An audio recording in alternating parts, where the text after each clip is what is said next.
Kare kia timatanga, tukua te wairua kia rere ki ngā taumata, hei arahi i a tātou mahi, mā tātou whai i ngā tikanga ā rātou mā, kia mau, kia ita, kia kore ai anaro.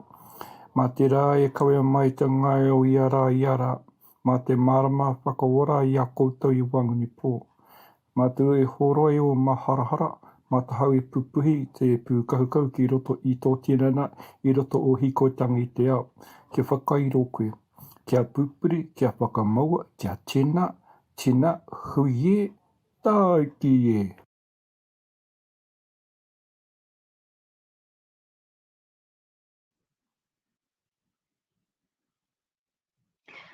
Greetings to you all and welcome to Teach for the Planet, a Global Education Summit. My name is Mbali Tetani. I am a journalist from South Africa and I work as a broadcast journalist, as an anchor, as a reporter. Thank you so much for joining us here today. And firstly, I'd like to welcome the Education International community of teachers, as well as education support personnel, many of whom will be joining us from around the world. We also want to greet our partners from Youth Uprising and the Hip Hop Caucus, who will be streaming this event. Thank you so much for joining us for today. So please note that this will be a multilingual event with many wonderful presenters, of course, as they are united under one banner: quality climate education for all. Climate education is urgent, it is fundamental to the future of our planet. So there's lots to look forward to today. We have a wonderful program for you with many voices of teachers, students, indigenous leaders, and activists from around the world. But first, let's begin here. We have a message from Susan Hopegood. She is the president of Education International, and she's joining us live from Australia. Susan, welcome. It's over to you. Well, thank you very much for that welcome, and I'm really happy to join you. And good morning, good afternoon, and good evening to our audience for this Global Education Summit, Teach for the Planet. And if you haven't already done so, I would also urge you to see the event website at teachfortheplanet.org, where you will find our program for the day. We are really excited to present activists from every continent who will bring focus to the vital role educators and their unions play in combating climate change. Shortly, we'll also introduce Education International's manifesto on quality climate change education for all. Our goal is ambitious. Climate change based on science and with a civic action focus should be as fundamental as teaching, reading, and writing. The fight against climate change must have an education face and a teacher's voice in every area of the world. This is the message we will use to drive global mobilization for quality climate education, leading up to the UN Climate Change Conference in November 2021. There, we will call on world leaders to make strong commitments to reduce carbon emissions and provide climate change education for all, prioritising both social justice and a just transition.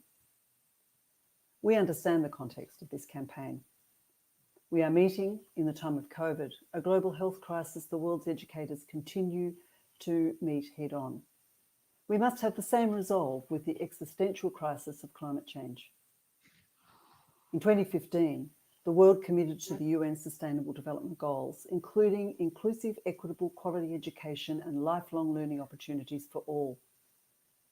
Today, every goal is threatened.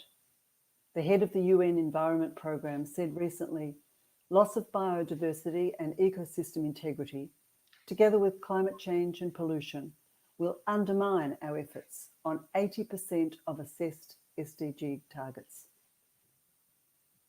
There is no region of the world spared from climate issues, but I'm speaking to you tonight from the Asia-Pacific region. And in a sense, I am speaking to you from the future. It is difficult to be optimistic. It's early autumn or fall here. too early for storm season. And yet cyclones killed hundreds in Indonesia last week before slamming into the west coast of Australia. It follows a year of massive storms, with rain measured at nearly a metre in just a matter of days, forcing some 20,000 people to evacuate and more than 150 schools to close. Only a year ago, it was the worst wildfires in recorded history. And 5 of the 10 most endangered nations due to climate change are in our region: Japan, Philippines, India, Sri Lanka, and Fiji. It's one reason why the meeting just weeks ago of the Asia Pacific Climate Change Adaptation Forum was the 7th annual convening. Among the findings, environmental changes are undermining hard-won development gains by using economic costs and millions of premature deaths annually. They are impeding progress towards ending poverty and hunger, reducing inequalities, and promoting sustainable economic growth. We are going to have a lot of discussion today about the intersection of climate education and broader civics and democracy education. We have a moment in history that we must seize upon. That is, a broad understanding of the importance of science and fact and the cost to us all from the lies and hypocrisy of demagogues. As educators, it's a moment we have worked to create, to be prepared to lead and learn from each other, to give our students the tools of lifelong learning, the experience to understand, collaborate, and act on complex issues as active and inclusive citizens. There isn't a moment to lose. So, colleagues, let us begin our program on this note of empowerment. We must always be realistic, but our profession is focused on the future. We can never fail to be hopeful and even optimistic. Thank you. Thank you, Susan, for that wonderful message. Of course, following up on Susan's message, we are now joined by other members of our panel. Of course, this includes Haldus Holt, who is the Deputy General Secretary for Education International. We also have Sfiso Ndlovu, who is the CEO of Zimbabwe Teachers Association. But first, I'm going to begin with you, Sfiso. You have already shared this wonderful presentation with Education International. Of course, this will be made online for those who would like to read through this presentation. But Sfiso, our time is limited, so I really need to warn you there. I wanted to ask you, when it comes to climate change, how does this impact your country in which you come from, which is Zimbabwe? And what is the role education unions is in your country? What is the role that they are promoting when it comes to climate change education? Thank you very much, Mbali. I would like to demonstrate the agency of climate change education in Zimbabwe and emphasize that it comes through the eyes and experiences of Cyclone Idai, which hit the Zimbabwean eastern border, in particular our Manicaland province on the 15th of March 2019, where we experienced a loss of life, and many of our learners paid the supreme price of poorly managed climate in this global, this earth of ours, where we had 120 learners who passed on, who were in the grades ECD up to advanced level, and 6 educators, including their spouses. 2 spouses perished in that dilemma. We saw also the destruction of schools' infrastructure, when we lost learning and teaching materials, including school time. And we also had a destruction of the health services facilities. And this led to vector-borne diseases that were coming through. And we saw the rise of cholera and malaria and also typhoid. These were some of the experiences which were nasty as a result of this bad management of the climate that we have brought to ourselves. Finally, we saw the loss of income, with a number of parents and learners, teachers losing income, which was supposed to take their livelihoods forward and their standards of living. This indicates the agency that we must involve ourselves as unions in trying to arrest the issue of degradation of our environment. And what role do the unions have to play? Obviously, the most natural role that we have to do is the issue of knowledge broking. We are the knowledge brokers, and we need to do the research.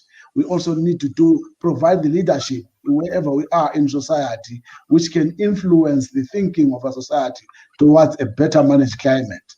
And using climate change education, we can use it as a very important utility tool. We can see that it is embraced in our target 4.7 of the SDG 4. So using that, we can see ourselves therefore interfacing with many organizations and departments, and also many other activists who are interested in achieving the SDG 13 and 16. As a diagnostic tool, quality climate education will help us show the world that the bad climate that we have is affecting disproportionately the vulnerable members of our society. For example, in our case in Zimbabwe, we saw that the urban schools were differently affected, unlike the rural schools which were in Manicaland, which were devastatingly affected. So there is therefore that impact which is disproportionate to the vulnerability of any member of society or group. And as a responsive tool, we are going to be using this climate change education to try and recreate our institutions such that they are safe institutions for our learners, they are safe institutions for our teachers, they are safe institutions for our community, and they can be resilient to any forms of change in climate. So that is very important in terms of influencing our direction towards quality climate change education. And lastly, as an adaptive tool, we will see it as a tool that will help us restructure our curriculum, particularly the issue of mainstreaming the content of climate education into all learning areas around us beyond the STEM disciplines. Previously, we've been emphasizing through the STEM disciplines the issues of around climate change, but now we must broaden that and include almost every area. And lastly, I would like to say the movement forward in Zimbabwe, for example, has seen us focusing on the pedagogy, the aspects on which we can influence our teaching, where we are talking about teacher capacity building in terms of disaster risk management. We also do the issue of teacher capacity building in terms of understanding climate education. This is a way where we have influenced even the education sector in our country in its education strategic plan to bring this as part of the focal point, which will be pursued in the strategic plan 2021-2025 of our education.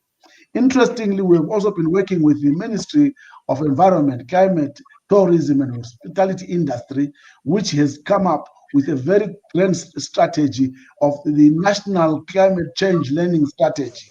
So interfacing with these groups in government and other civic organizations, there has been a good influence. And I think this way we can, as teachers, have an impact.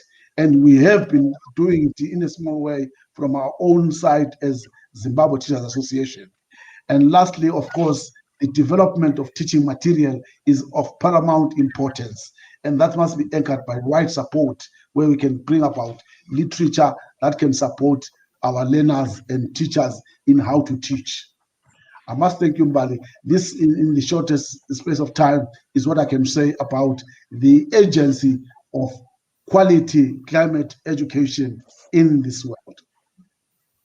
Thank you so much, Sfiso, for that insight. Of course, now we will be bringing Susan back. And Susan, my question to you is, as Education International, it does view climate change education as a key component of quality education, and most importantly, a right for all students.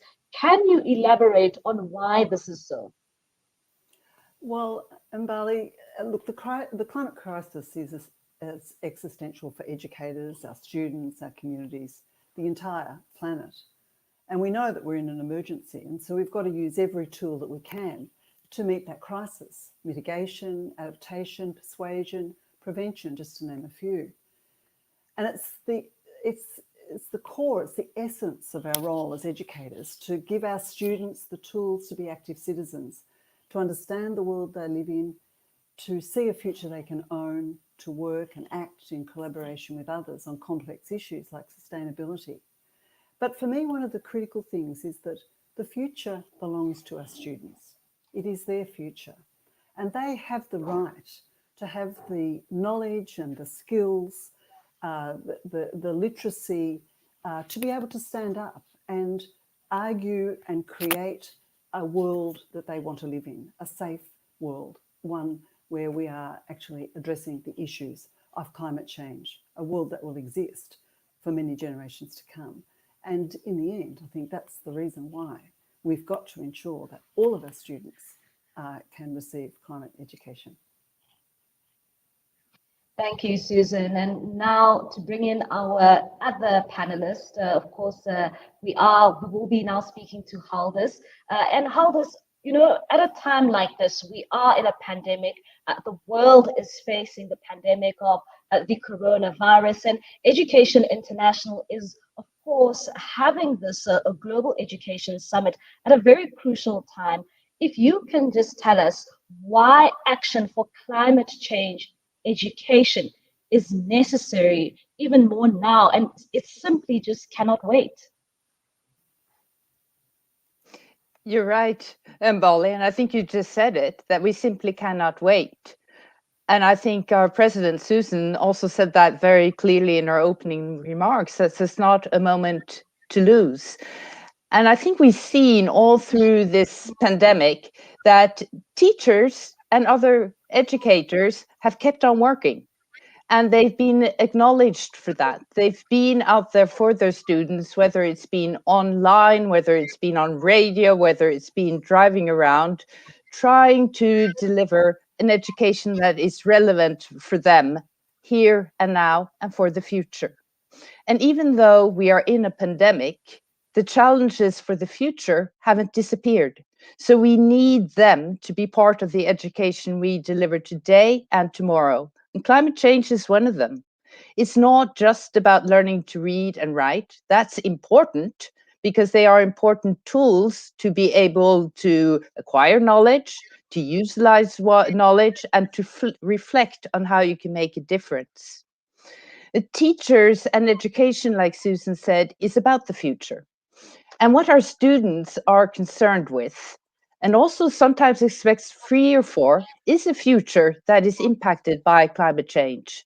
And I think that's why educators are so concerned of having a content and an education that addresses this so that it's relevant for our students. Some already have that curriculum.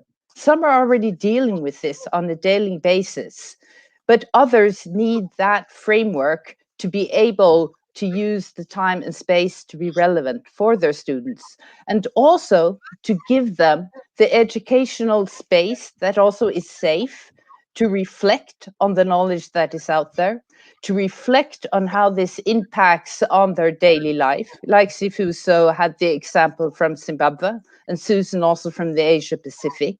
Our students live the consequences of climate change every day. And they need to be able, as I said, to reflect and acquire knowledge so that they can develop how they can make a change for the future. Because they can.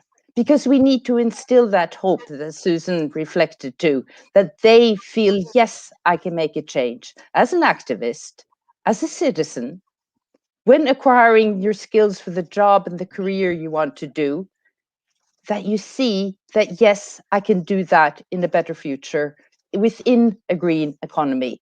And that's the purpose that teachers want to be there for their students, including other educators, to everyone who interacts with young people. You want to be able to be relevant for them today, and young people are asking for this. In a way, we could even say that we have a lot to learn from young people because they can teach those of us that have been around a long time and have difficulties in changing our habits. that yes, it's possible to act in a different way. Yes, it's possible to think in a different way. Yes, it's possible to implement other solutions.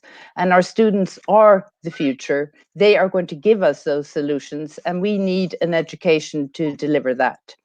Teachers today, educators today are ready to do that. Even though we are in a pandemic, they're not teaching about the pandemic every day. They're trying to teach the full breadth of the curriculum, and they're preparing for the day that the pandemic is over.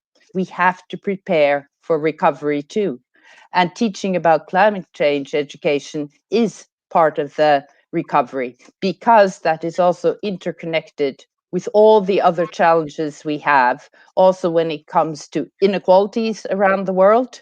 And we need to see how they interact and how we can create a better future that is more just for all our students, our Indigenous students, for girls, for people with disabilities, all the people that now we see are more affected by the pandemic are more or less the same people that will be more affected by climate change. And we need to step up and equip our students so they can make a change. So yes, it's important, and teachers want to do it now. Thank you there, Haldis, and thank you to all our leaders for outlining the significance of this campaign, and of course, why it is so urgent. Now, students have the right to quality education, which must prepare them to build a sustainable future.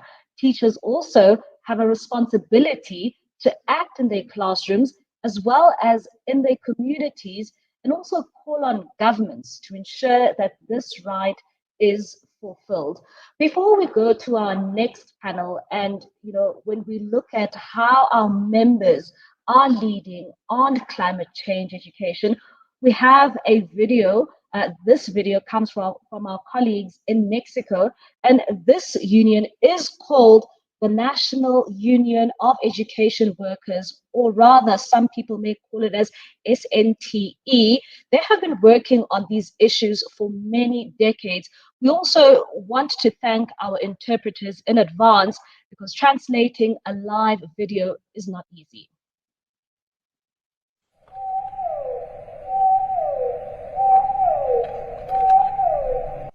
A más de 900 kilómetros de donde se produjo este sonido por una ballena jorobada, en el archipiélago de Revillagigedo, está la ciudad costera más cercana.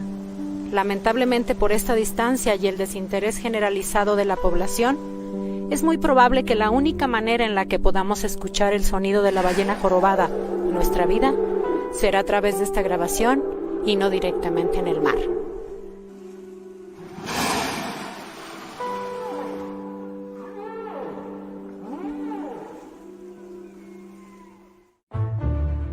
Así de lejos estamos de nuestros mares, tan apartados y desentendidos. Es difícil que sepamos lo que diariamente sucede en ellos, aun cuando los humanos somos la especie más apartada del mar en sentidos evolutivos. Somos también la que más injerencia tenemos sobre la calidad de vida de las especies que ahí habitan. Flora y fauna, vida microscópica y macroscópica, vertebrados e invertebrados, mamíferos, ovíparos, vivíparos y aquellos que son terrestres y marinos, ecosistemas íntimamente relacionados con los relieves de la geografía, las temperaturas, la salinidad, las corrientes, microclimas que al igual que en la superficie terrestre son complejos y dinámicos. Los océanos del planeta comprenden el 70% de la superficie terrestre, y de ellos depende mucho lo que pasa en el resto de la Tierra.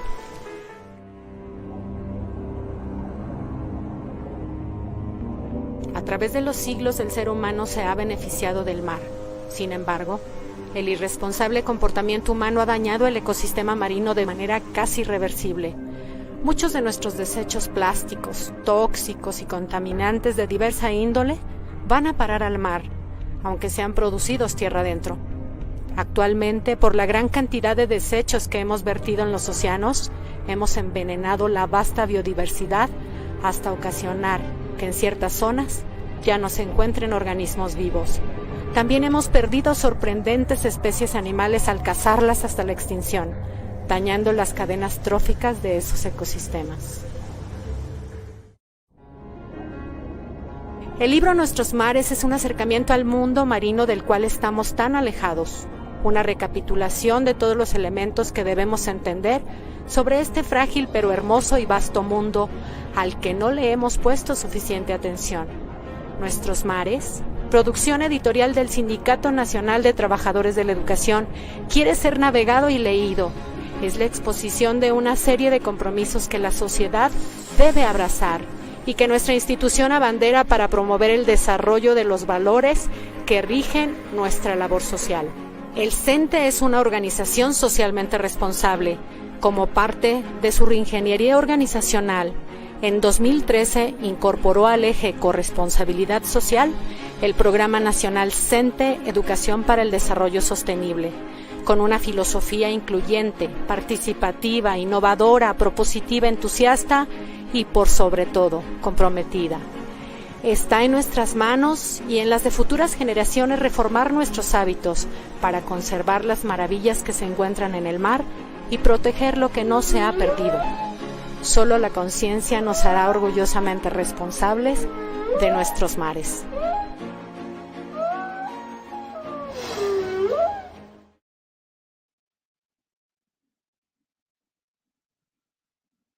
Certainly a grim picture of what the country may look like if teachers don't take a stand or the world takes a stand against, of course, climate change. But now bringing us to the second part of our segment here, we are joined now from Mexico by Yolanda Martinez Mendoza. Of course, she is from SNTE, and we spoke to her a bit earlier on. And of course, we asked her some questions on how they made climate change education essential to their union work. Let's take a listen.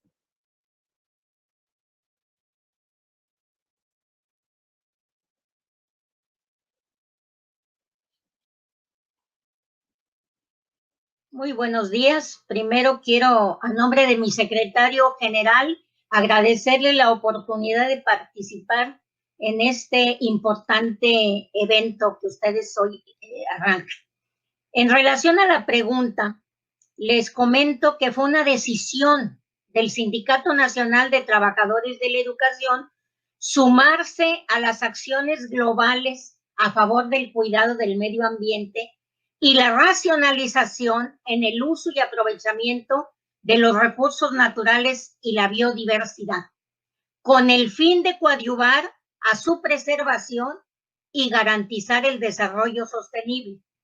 Por ello, y en apego al marco estatutario de los acuerdos y resoluciones de nuestro órgano, fue que se creó el Programa Nacional CENTE-EDS como un proyecto de uno de los ejes estratégicos de nuestra organización, que es la corresponsabilidad social,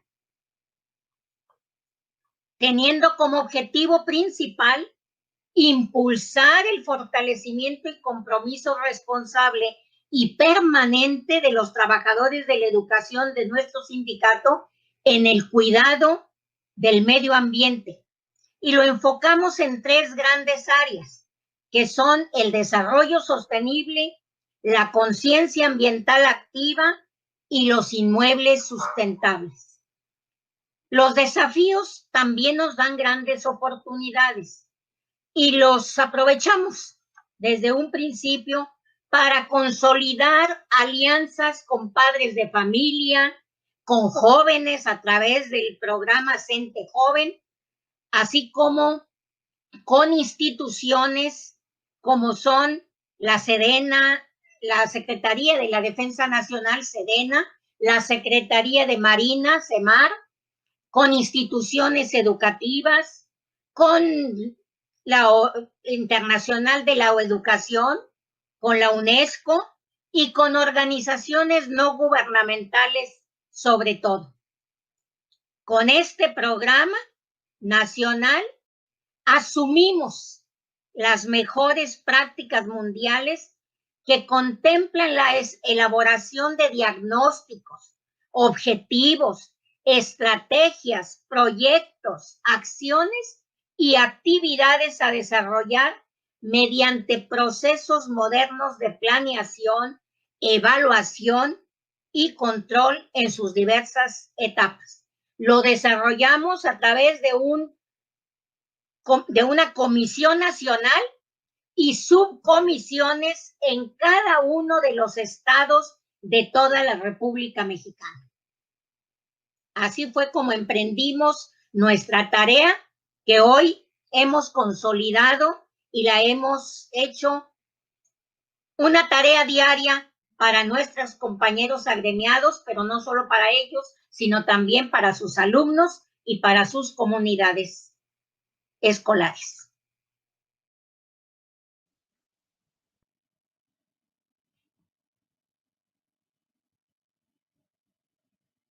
Sí, entre todas las campañas que nosotros hemos hecho, hay campañas que nos llevan cortos tiempos, pero hay campañas permanentes. Y una de estas campañas permanentes es la de pequeñas acciones, grandes diferencias. En ella hemos realizado, por ejemplo, cuadernillos para el Club de Ecología Infantil, Ecología para Niños. En estos cuadernillos que les permiten a estos pequeños no solamente ilustrar, no solamente que les sirva para ilustrar, sino también les vamos dando pequeños tips para que ellos puedan entender lo que es la conservación de nuestro medio ambiente. En estos cuadernillos y en estas campañas también hemos hecho reciclajes, campaña de concurso de reciclajes, hemos hecho cómo ellos pueden ir utilizando los enseres domésticos de tal manera que no vayan en contra de la propia naturaleza, sino que coadyuven a que mejoren las condiciones de nuestros sentidos, de nuestro planeta. Hemos hecho también campañas en la presea nacional, campañas en donde las comunidades escolares nos puedan ellos ofrecer sus puntos de vista, sus esfuerzos, su manera de demostrar que están contribuyendo con la naturaleza.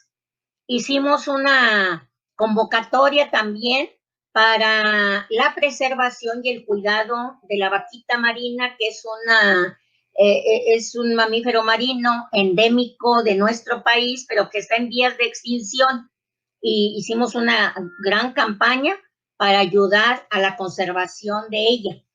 En estos concursos, en donde lo hacemos cada año, hay impresionante para nosotros fue la participación de las escuelas, donde las comunidades también ayudaban, y en donde al jurado calificador de veras que le parecía pues muy difícil saber cuáles iban a ser los primeros 3 lugares. En algunas ocasiones tuvimos que pues dar empates, porque eran tan buenos sus proyectos que era muy difícil para el jurado decir este sí y este no.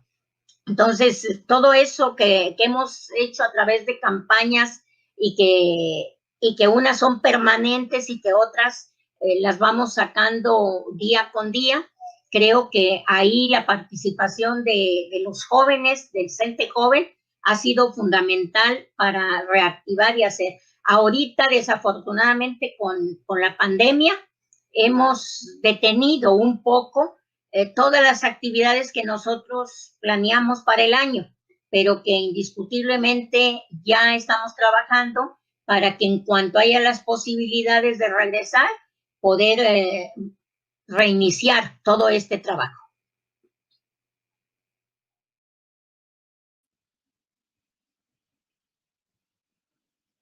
Thank you, Yolanda, for sharing with us. Of course, your work remains an inspiration and a model to follow.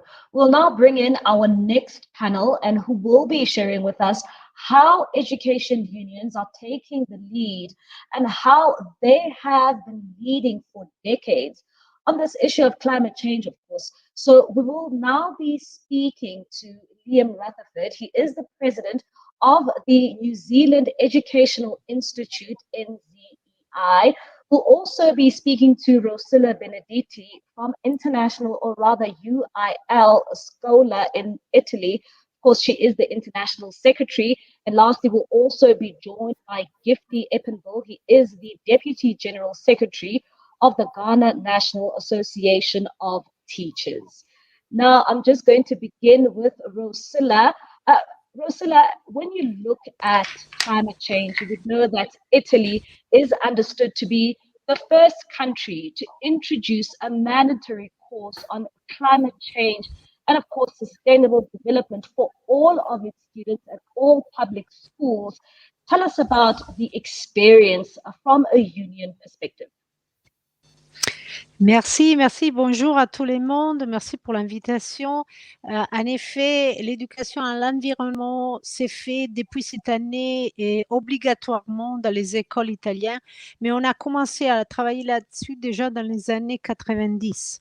Donc, on a beaucoup d'expérience. Avant, ce n'était pas obligatoire, mais les écoles, surtout les écoles primaires et les collèges, ont beaucoup travaillé sur cette question. Et de notre point de vue, c'est quelque chose d'important. C'est quelque chose d'important puisqu'on est un syndicat laïque, un syndicat qui croit que la mission de l'école soit la mission de former des citoyens, avant tout, pas seulement des robots, des petits robots pour le marché du travail. Donc, pour nous, enseigner des valeurs, c'est très important. Et donc, enseigner des valeurs qui sont liées à la citoyenneté, comme l'éducation à l'environnement, c'est aussi très important. Mais malheureusement, tout ça s'est fait sur les épaules des enseignants en Italie, parce que les enseignants sont obligés à se former pour mieux enseigner l'éducation à l'environnement, mais ils doivent faire ça très vite, très rapidement, souvent avec leur argent et souvent en même temps avec les cours, donc, ou dans leur temps libre. Donc, selon nous, si on veut vraiment garantir une éducation de qualité, il est important de donner du temps aux enseignants pour se former, mais surtout de donner des occasions, des opportunités de formation qui soient gratuites, qui ne sont pas des frais, un ajout aux frais que les enseignants ont déjà, et qui soit une formation de qualité, évidemment. Nous avons toujours soutenu que les élèves doivent surtout mieux comprendre le monde dans lequel ils vont travailler, ils vont vivre, et pour faire ça, ils doivent aussi apprendre à respecter l'environnement.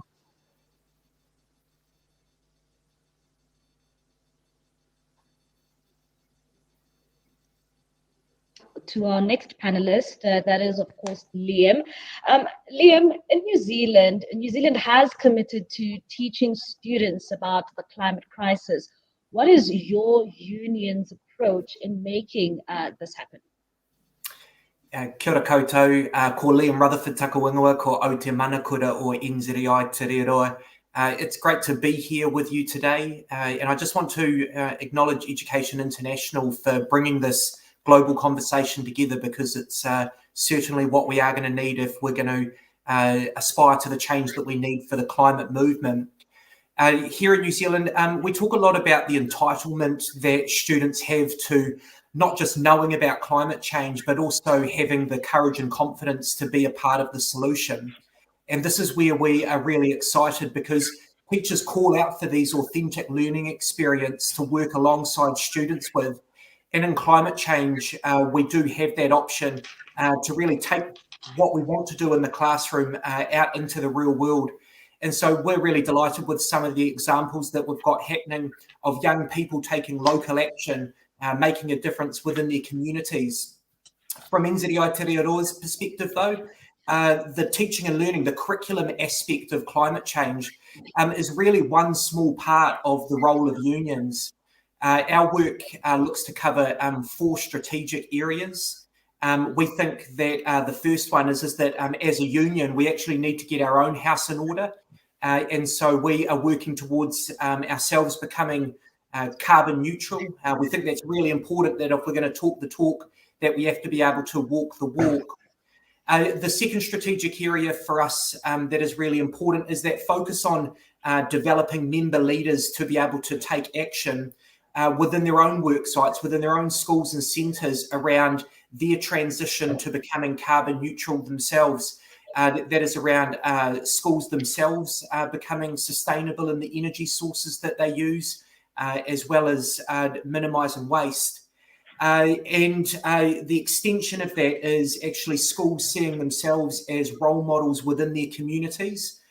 We know here in New Zealand and around the world that actually educators are highly trusted within their communities, and we see schools and early childhood centres as having a change agent responsibility as a country, within the country, as we look to moving towards a lower emission economy. Our third area is around the support that we have for the wider union movement to bring about a just transition. We've got parts of New Zealand where we've got regional economies that have been heavily reliant on oil and gas, being told that by 2050 you have to have stopped. And what our members are really aware of is that because employment within their part of the country relies heavily on oil and gas, if we don't ensure that there's a just transition, then we're going to be facing school and early childhood centre closures. And so educators do see a really core role for them in being a part of that transition. And the final area is the one that I probably should have started with, and that is around our approach being one where we are wanting to approach it with a Māori worldview, to really recognise that Indigenous voices and approaches need to be at the table. It's widely understood that, by and large, Indigenous communities tend to bear the brunt of climate change, despite contributing very little to it themselves. And we know that here in New Zealand, Māori have such a connected relationship between people and land, that means actually they're well placed with a lot of their traditional knowledge to be setting the scene for what solutions need to look like. Thank you very much Liam. I think that we have our other panelist back on the line. Thank you so much, Gifty, for joining us. My next question is to you. Climate change is, of course, an emerging area of focus for your union. And of course, looking at this, why do you think that education unions should start working on this issue? Thank you very much for the opportunity. And thank you very much for EI engaging in this particular conversation. Climate change is a real situation affecting the whole world. In our part of the country, we have seen the effects of climatic change. We have seen a lot of destruction in terms of tidal waves that has eroded the whole community, displacing them, floods displacing whole communities, temperatures creating diseases and all kinds of things that are real. And we think that is a conversation that all well-meaning citizens should be involved. Teachers are supposed to educate for change, for development. And so therefore we see ourselves as a teacher union well positioned to engage in this part of this kind of conversation. We as a union know that when there are floods, school children are displaced, our classes are disrupted, and therefore we need to engage whole communities and the citizens to sensitize them to know the effects of climate change. As a union, we have engaged with the ministry to ensure that the new curriculum that they are developing, they have inculcated or included in it issues about climatic change, and they have included issues that will educate the children on the need to be environmental friendly. We are going to lobby with the government as they attract investors into our country, the kind of things that agreement that we should all enter into, so that whatever activities that they are going to do will not affect the environment adversely. Africa as a continent depends so much on the environment for our survival. Our Greek systems are linked to climate and the weather. And so we have seen a lot of changes occurring now. And therefore, it will be very easy as teachers to influence society to have a positive change towards the way we handle our environment. Crops are failing, drought is approaching, and animals are dying. It is quite evident that when teachers who are trusted by society take the lead in this advocacy, they will listen to us. We have embarked on green schooling, educating the children as to how they should plant trees in their schools to make sure that the climate there is very conducive. And so we are lobbying the government to ensure that when they are writing textbooks for the schools, they will make these textbooks very climatic sensitive. We will sensitize our teachers to make sure that they understand the issues at stake, so that they themselves, when they are well informed and they are in the classroom, they will be able to teach the children so that they will know that the future is theirs. Whatever climatic changes that are taking place now will definitely affect them in the future. And so the children themselves should understand the issues very young, so that whatever activities we are doing, they will be mindful and alert all the elderly ones when they are trying to do things that will affect the environment. We will join hands with other unions, especially those who are into production, to make sure that we all understand the issues and advocate, and make sure that all of us live our lives in a way that will not negatively affect the environment. We depend on the trees and other things for fuel wood. We have to look at ways of making sure that we use renewable fuel for our domestic consumption, so that we do not destroy the vegetation and affect climate as it has already happened. We are very glad that we will be part of this, and that we are also happy that it will go a long way to increase productivity in our country, because our whole production sector is linked to climate. And therefore, it is very, very crucial for all of us to engage our children who are very young. They have an influence. As teachers, we have influence in the society, and we can easily lobby the government to listen to us and mount pressure on those investors who are coming in to make sure that their activities are environmental friendly. We will join hands with the whole world, the teacher fraternity, to make sure that our voices are heard all over. And in Ghana, we will also copy from others best practices and make sure that our young children are well educated on the need to make sure that we protect the environment and ensure that the drastic climatic change that we are experiencing will be reduced. Thank you very much. Thank you, Gifty. They're just talking about how crucial it is to protect the environment and to save it for future generations to come. I'm going to bring in Rosilla once more. Rosilla, my next question is once more to you. Can you just tell us about your union's experience of working across sectors in the union movement on climate action? Oui, merci pour la question. Heureusement, nous faisons partie d'une grande confédération italienne, donc il est très facile pour nous de travailler avec les autres secteurs du monde du travail et de la société. Et en particulier, ma confédération, la Confédération italienne du travail, est très active dans les questions de l'environnement. Et nous sommes impliqués dans plusieurs activités avec eux. Et nous échangeons régulièrement à propos des défis, à propos des opportunités de travail qu'on qu'on peut avoir ensemble, qu'on peut partager. Et surtout, nous aidons réciproquement, c'est-à-dire que nous avons l'expérience de la formation, de travailler dans la formation des adultes, en ajout à la formation de mineurs, des élèves des écoles, et ils nous prêtent, ils nous aident souvent avec les projets, avec les contacts avec les autres ministères, notamment avec les ministères de l'Environnement, mais aussi avec les contacts avec les autres confédérations et avec les autres organisations internationales. Donc, nous sommes souvent impliqués dans des activités avec eux. Pour citer une activité qu'on a fait et qu'on a fait déjà il y a 10 ans, avec notre confédération, nous avons mené à bout un projet très intéressant sur les sources d'énergie alternatives, et c'était de la formation visée aux enseignants, mais en même temps aussi aux élèves. Et ça a été possible grâce à la collaboration entre la Confédération et mon syndicat de l'école, de l'éducation.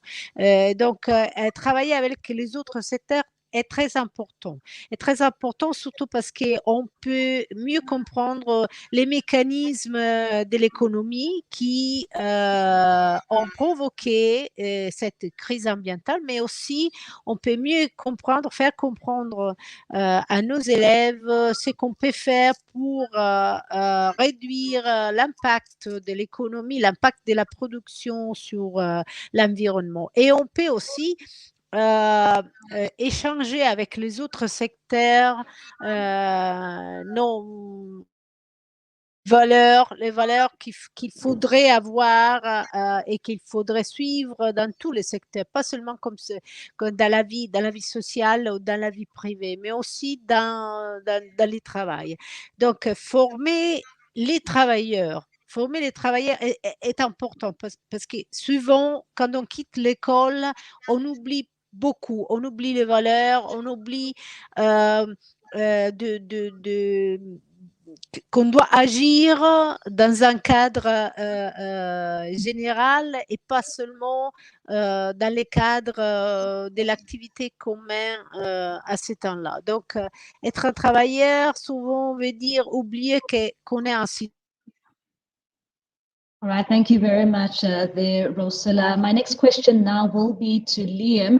Liam, what do you consider the most effective strategies for education union advocacy on the issue of climate change education?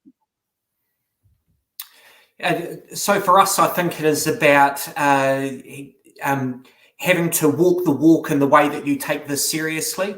And so our journey has been over the last 5 years, and year on year, what we're doing is a better job of normalising this across what it means to be a part of NZI Te Reo. And it started right at the top. It was our national executive setting up a specific work group to really drive the types of behaviours that we wanted through the union. Over time, we have then had to commit staffing to that. And I think that's a really important point, is that we're actually not going to make the traction that we need to by just picking up on conversations. It's actually putting our money where our mouth is and making sure that we're employing people to do the work on the ground. And that's where we've been really fortunate with Connor Twyford, who is the person that we have employed to really take this forward. She's got real strengths in working locally with members on the ground. And actually, that's where we're seeing the most amount of value in our work, is not necessarily around those high-level messages, but actually doing the coalition building on the ground. We know that unions do a really good job of mobilising people around social issues, and climate change is just another one of those examples. One really quick example is the work that we are doing around working with government to commit to phasing out all coal boilers as a heat source for schools. Up until recently, the government has just kind of wiped their hands of the issue and said, actually, that's for schools to fund. But realistically, we're setting schools up to fail because they're never going to be able to have the capital needed to be able to transition to low economy, to low emissions energy. And so that is where that on-the-ground coalition building, the work that Connor's been doing with working with members to be able to go and lobby government has been really important. Thank you very much there, Liam. And my last question now goes to you, Gifty. If you can just tell us, what role can unions play to ensure that girls enjoy their right to quality climate change education? Thank you very much. Every child has a right to quality education, including quality climate education. And so, therefore, unions must advocate and ensure that both girls and boys have quality education on the climate. The causes, effects, and remedy for climate change, to me, is a gender issue. And if it is a gender issue, girls must be well educated, because they are the ones who fetch firewood, they burn charcoal, they travel far distances to fetch water when there is drought. And because of all these things affecting them, when there is somebody who is sick in the house because of outbreak of any disease because of climate change, it is girls and women who take care of the sick in the house. So women and children, child are the people who are bearing the brunt of climate change. And so therefore they deserve to be given quality education in climate change, so that they can be part of the remedy for the solution for climate change. Books that are going to be written, materials that are going to be used for education should all have gender sensitive materials, gender equality materials, and be sure that they are addressing the issues that are affecting both girls and boys when there is climate change. It is important that women are the first to educate children in the house. So educating the girl child on climate change, we will ensure that every household is going to be given that adequate education, even at the beginning, before the children even come to school. So it is important that unions advocate that girls should be given quality climate change education, because they will give a whole generation that kind of education. If they become mothers, they are able to influence, because they are the people who are the homemakers. And majority of the issues that are affecting our climate come from the way we handle our environment. So far as our home is concerned, livelihoods are concerned, and it is affecting women now, because most women are engaged in peasant farming, and these days they are not getting good crops and other things. So I think that as unions, we must advocate that every child deserves quality education, including climate change education. And materials that are going to be used for this purpose must be designed in such a way that they are acceptable to both boys and girls. And that if everybody is given equal opportunity to be educated on the subject matter. Thank you very much.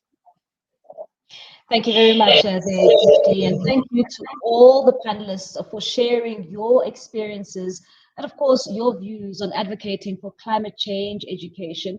You have shown that education unions are taking the lead in diverse ways, and, of course, your stories have both been informative and inspiring for the education union movement.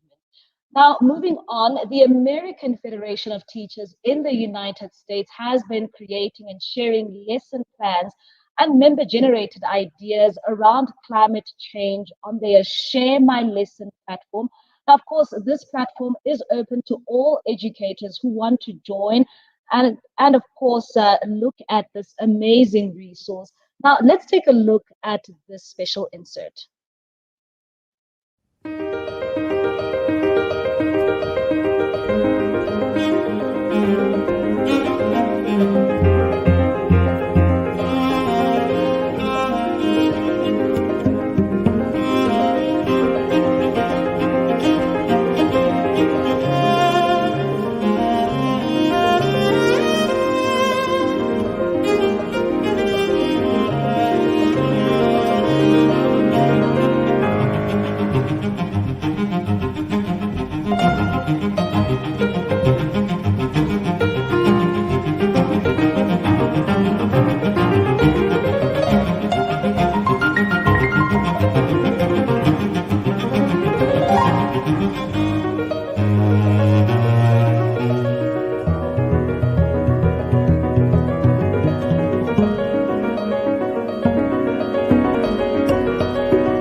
course, that is a platform that many educators can make use of. And now joining us now is, of course, another one of our moderators, and her name is Patricia Guadalupe. She is from NBC Latino, and she is an associate professor at American University and a union member. Patricia, thank you so much for joining us. That's it from me, from my side. It's now over to you. Thank you so much, Mbali. I'm really happy to be joining this program and we have so much more coming up. So let me go ahead and start by introducing our next topic. Denial of human-induced climate change is alive and kicking in diverse contexts across the world. Climate change deniers ignore scientific consensus and refuse to work towards the solutions we urgently need. Quality education plays a key role in making sure our students are informed and can think critically about the information that surrounds them. And so now we're joined by Michelle Codrington-Rogers, citizenship teacher and ex-president of the Teachers Union, NASUWT, who is with us from her school in Oxford. We also welcome Kathy Dorman, a science teacher from the American Federation of Teachers who is in Colorado, and Fatima Cliede from CNTE, who is in Brazil and will be speaking to us in Portuguese. Thank you all for being here. I wanted to start first with Kathy, who joins us. I don't even think that the sun is up where you are, so thank you so much for getting up so early.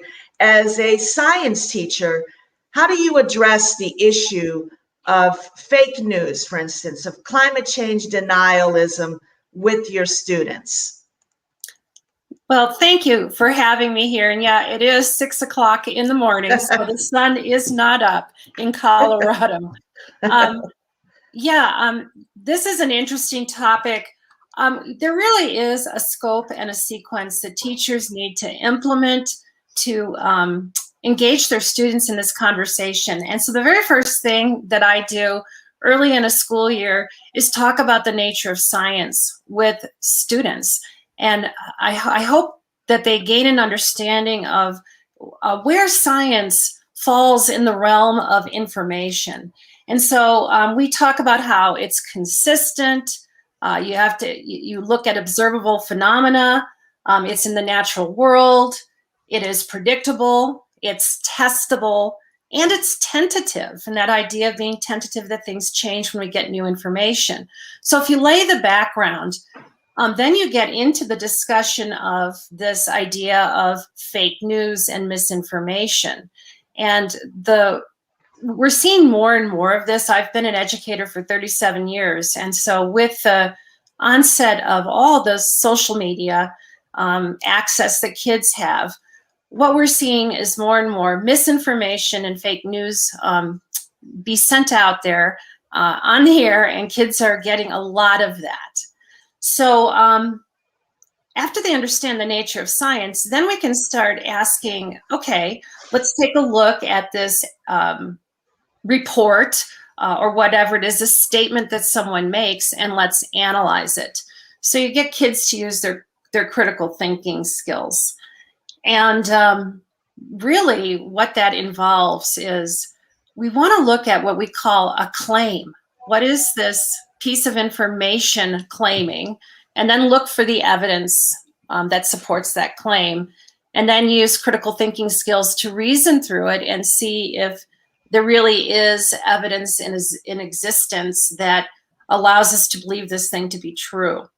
So I'm not going to stand in front of my classroom and say, well, no, that's just fake news. I want them to draw that conclusion themselves. Interesting. So, I was just going to add one more thing, and that is, and we can talk more about this later, but one thing that teachers need are reliable resources to help them, create these lessons. And that is a problem. Not every science teacher necessarily has access to reliable information that they can use.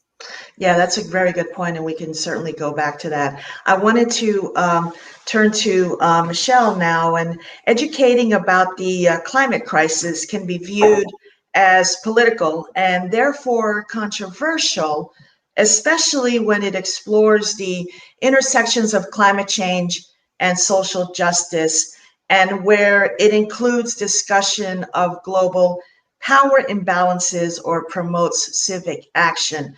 Now, what can teachers do to navigate this? Thank you, Patricia, and I apologize for my office being so messy. And if any students pop their heads up behind me, again, I do apologize. You're fine. It's absolutely crucial that we understand that everything is political, and education is no different. I teach citizenship, and I'm proud to teach citizenship. And I say to my students at the beginning of every year, my job is to create professional troublemakers, because education is always about preparing the next generation for the world as it should be, not just as it is. And so we need to, as teachers, recognize that we are activists, whether we teach maths, whether we teach science, whether we teach geography, whether we teach citizenship, whether we teach personal social health education. What we're trying to do is to create the next citizens for this world. And so teachers have to recognize that we do have a place as activists, and it's not something we should be scared of. Because what we're trying to do is to not just impart information, but also I would hope we want to create people who want to make the world better. And so it's really important that as teachers and as educators, we understand that we are grounded in our communities. So whether it's local, whether it's national or global, which is why summits like today is phenomenal, that actually we recognize that we are part of a system, which means that we're trying to prepare the world for as it needs to be after we leave the classroom. But it's also about us making sure that we work not just with each other, but that actually we work and we connect with civil society, and we connect with organizations that are already doing this work, so that when our students are hearing this information, they're not just hearing it from us, they can see that it's part of something bigger. And that's where that intersectional approach to social justice has to be embraced, because for all of our students, they are sitting in front of us with lots of different hats and identities, and we have to make the world relevant to them. And by engaging with organization and campaign groups that are already doing the work, that's where we are able, not just as trade unions, but also as teachers, to amplify their voices rather than take over their campaigns. So it's phenomenal hearing about what's happening in other countries around the world, because what we do here impacts on each other. And so that's where, as teachers, we have got that ability to create those links. Yeah, absolutely. Thank you so much for those comments. Le quería preguntar a usted, Fátima, en Brasil, especialmente ahora bajo el gobierno de Bolsonaro, existe una fuerte tendencia de negación oficial del cambio climático. ¿Cómo afecta esta situación su trabajo e la luta? Olá, tenho muito prazer de estar aqui com vocês e compartilhando com Kátia e Michelle, Patrícia, esta mesa. Em nome de CNTE Brasil, falo do meio da Amazônia. Estou em Porto Velho, Rondônia, que é um estado do norte do Brasil, e sou trabalhadora em educação, funcionária de escola. Fui senadora da República e hoje sou trabalhadora na escola de periferia, aqui nessa cidade. E, neste momento, nós aqui no Brasil enfrentamos uma dificuldade muito grande, pois estamos de frente com o fascismo exercido pelo governo Bolsonaro. É um governo que é extremamente violento, é violento com o meio ambiente, com os direitos humanos e, sobretudo, com as pessoas mais pobres, mais necessitadas da ação do Estado. E, para nós, a dificuldade não é só de entrave no trabalho, mas é uma dificuldade que se impõe sobre as nossas vidas, né? Este governo violento, ele é promotor do ódio, e promove também as mortes no campo, nas florestas e na cidade. Mata a Amazônia, mata os povos pobres, negros e negras, indígenas e quilombolas. O desmatamento em 2019 na Amazônia foi equivalente a 9 mil quilômetros quadrados. 9 mil quilômetros desapareceram por corte raso. E com ele desaparecem também as populações, os indígenas, os seringueiros, aqueles que defendem a floresta, né? E nós não podemos tratar o nosso trabalho apenas como um olhar para a floresta, para o meio ambiente. Temos que saber que tudo está interligado, como disse recentemente o Papa Francisco em sua encíclica Laudato Si, em 2015, que já precisa ter uma atualização em termos da ação que nós devemos ter. Por isso eu saúdo a campanha da Internacional da Educação, que chama-nos a ensinar pelo planeta, né? E ensinar como um todo, ver que no planeta, na floresta, existem pessoas e existem as árvores. Aqui no Brasil, o fascismo de Bolsonaro, com toda a sua violência, promove não apenas a morte das árvores, da floresta, da vida, das águas, como também a morte dos povos. Esta semana celebramos a Semana dos Povos Indígenas, o mês dos povos indígenas. E aqui no meu estado, nós estamos buscando que a polícia investigue a morte do professor Ari Urueuauau, que era um professor indígena, defensor da sua terra indígena, que está sendo altamente invadida e sofre ameaças cotidianas de grileiros invasores, de madeireiros, de mineradores, e o Ari foi assassinado há exatamente 1 ano, e até hoje nós não temos investigação sobre esse crime. Então, para nós, defender a Amazônia, defender o meio ambiente, é mais que uma ação simples de defensor e ativista ecológico, é também defender a vida das pessoas que aqui residem, né? Então, eu saúdo com muita alegria a decisão da Internacional da Educação em deflagrar essa campanha, porque ela vem também contribuir para que a gente possa continuar a lutar, né, a acreditar na luta em defesa da vida.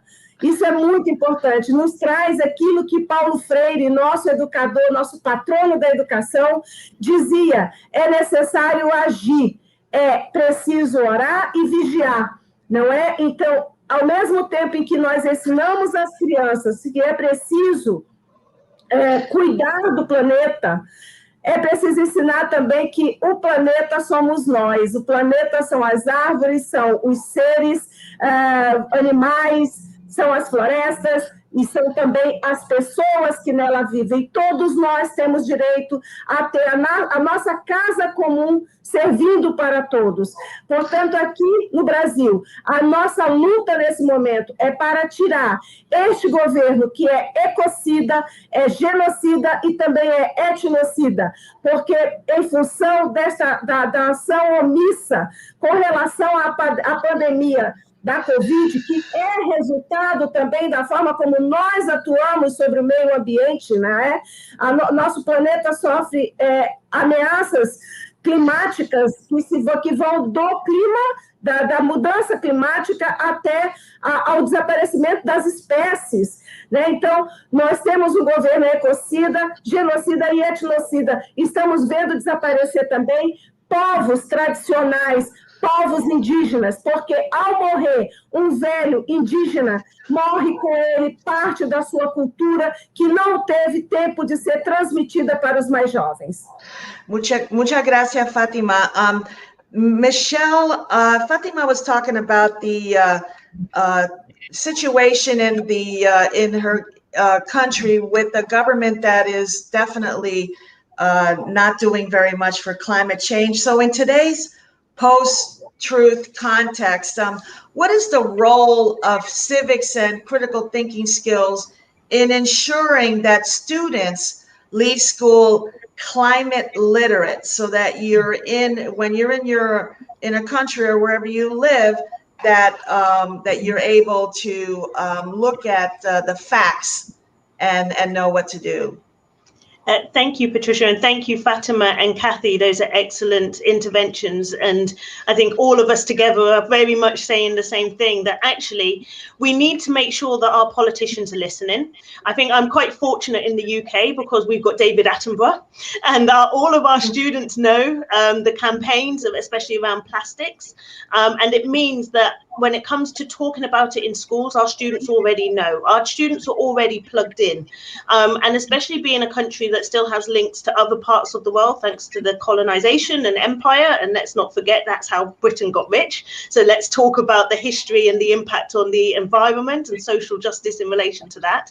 But actually, a lot of our work gets already done because our students are listening to it, thanks to an extent to the BBC, because we trust, and I use the word trust, the BBC as a voice piece of our nation, of our society. But it also means that when our students are engaging with campaigns that are already widely understood, it means that in schools we're able to enhance it, and it's really crucial that we're creating that space where students are able to develop their voices, where they can use those voices to add to the pressure, add to the kind of the pushing to get the government to do the right thing. But we are still always fighting back against the fake news because our students are engaging in the global sphere, the global debates and discussions, and we can't control the internet. As much as we would like to, we can't control it.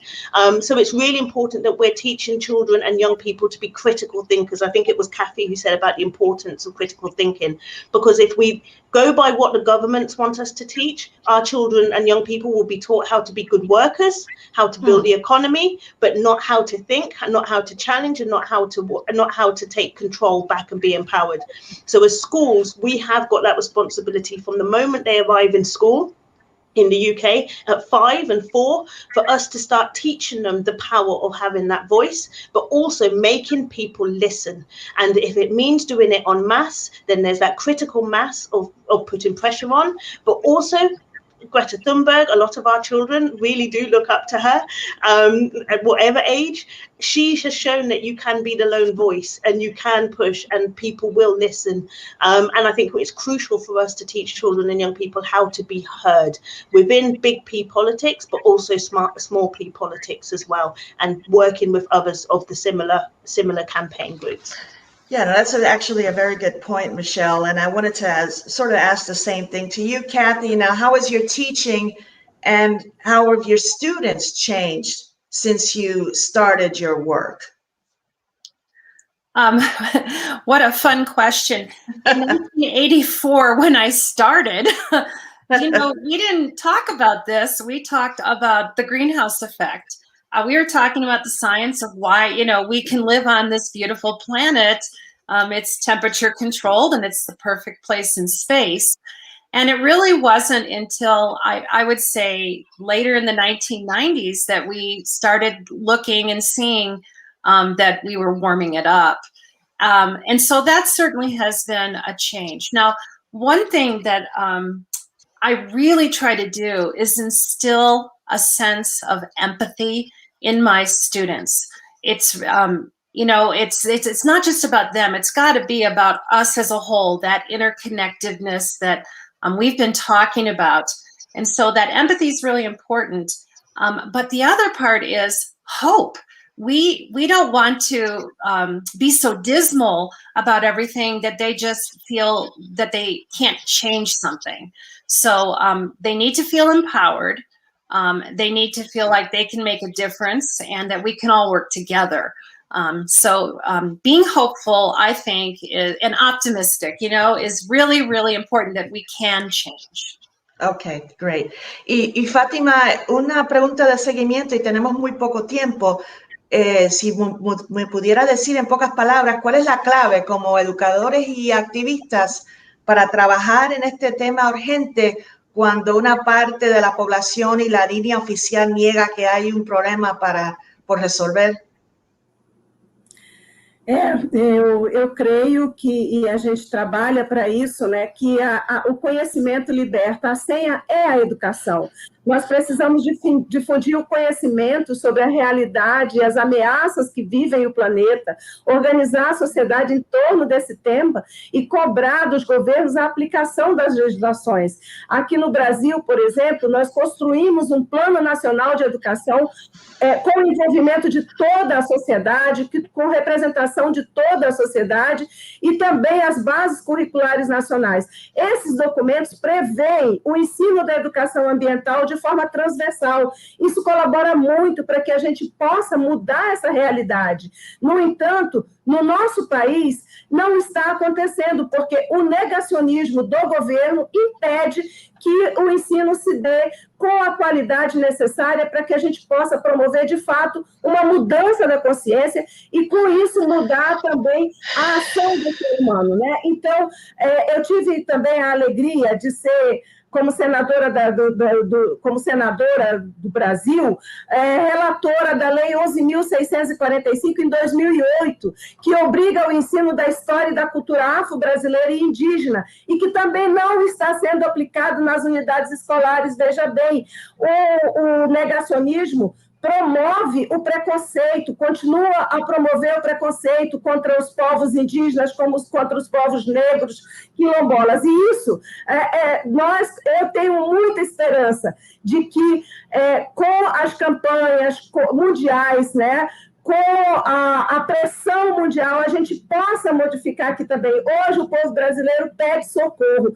Nós precisamos parar o governo Bolsonaro para poder voltar a ter um processo civilizatório nesse país e ter democracia. Portanto, a chave é educação. Como dizia Paulo Freire, a educação transforma as pessoas, né? E as pessoas transformam o mundo.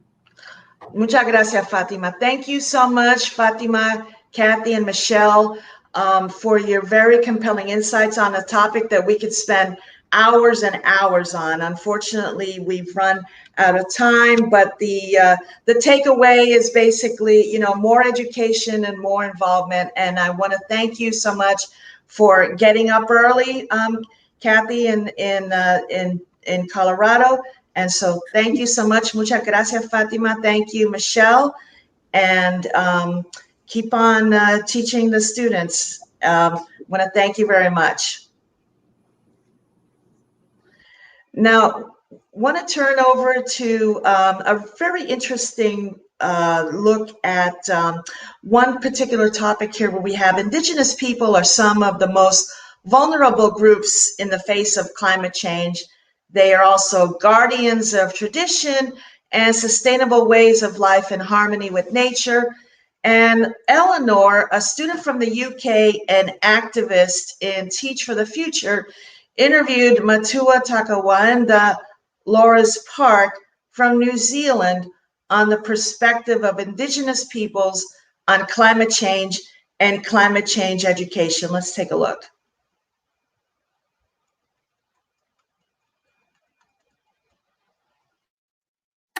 Kia ora tātou. Ko mata whaura te maunga ko hau te awa ko ngā tipiki ao te iwi. Ko Laura's Park hau. Ko au te matua takawainga I roto I NZI te riuroa. Nau mai, haro mai ki tēnei kōrero. Anei, tētahi tauira, tētahi mokopuna a mātou, hei kōrero mā tātou katoa. Let me introduce Eleanor. Eleanor is a student from the United Kingdom, and she's here to ask questions of me. Why must Native and Indigenous voices be at the forefront when we talk about the climate, the environment, and protecting the earth? Kia ora mo tērā, Eleanor. For Native and Indigenous people, everyone who is in that situation are the people that are affected by climate change in the first instance. When we talk about climate change in our organisation, we talk about mātauranga Māui. Mātauranga is knowledge, and Māui is one of our ancestors. Now, we talk about Māui as being the original climate change advocate. He was the person that chased the sun when the sun wouldn't stop and let our people do their tasks over the day. He captured the sun and then negotiated to actually get the sun to slow down. He was also the person that looked for fire so that fire could be used by our people as well. So Māui is our person who is the advocate for climate change. In every single native and indigenous person in the world, they will have stories like that. They will have stories that are intertwined with the land, the sea, the forest, and the people. And that is why it is crucial that indigenous and native peoples have that opportunity to have that kōrero in the first instance. They have solutions, and that's the issue which we would like to put to the fore in the first place.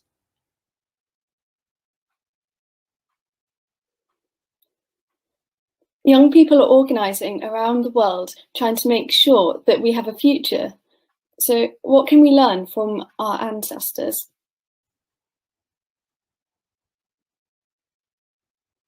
I think the first thing you could learn, Eleanor, is what not to do. And for a lot of our ancestors, some of the things that they did and have always done have been put us in the situation that we're in now. When we're talking about kaitiakitanga for us as native and indigenous peoples, kaitiakitanga is being a guardian. And if you're a guardian, you have a responsibility to look after the land that you live on, the sea that you actually take your food from, the forest that you gather your food from. So those things that are intertwined in our lives are the reasons why we need to take up those solutions, be they ever so small, from native and indigenous peoples, so they can add to the data that we have that will change the climate.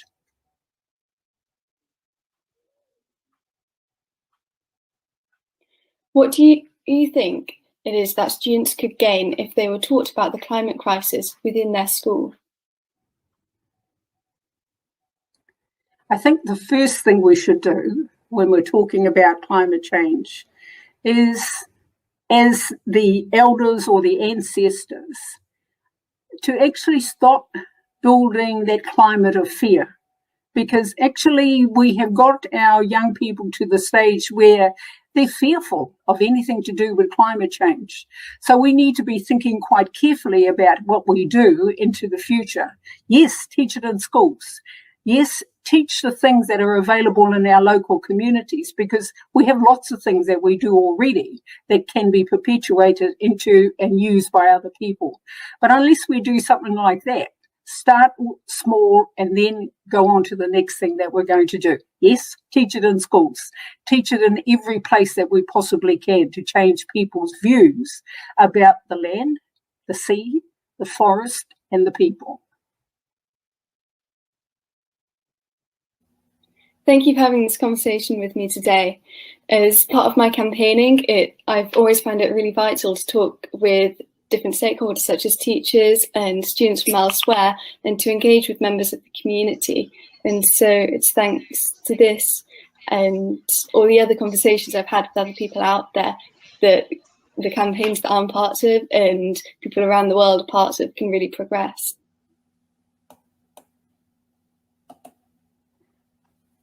Tēnā koe, Eleanor. Thank you very much for your comments and for the invitation to answer the questions that you put to me. It is important for all students actually to be listening very, very carefully to your kōrero, because it's not only you and me, it's everyone in the world that needs to be involved in this. So ngā mihi kia koe. Kia kaha koe ki te āwhina I tēnei kaupapa I roto I a koe.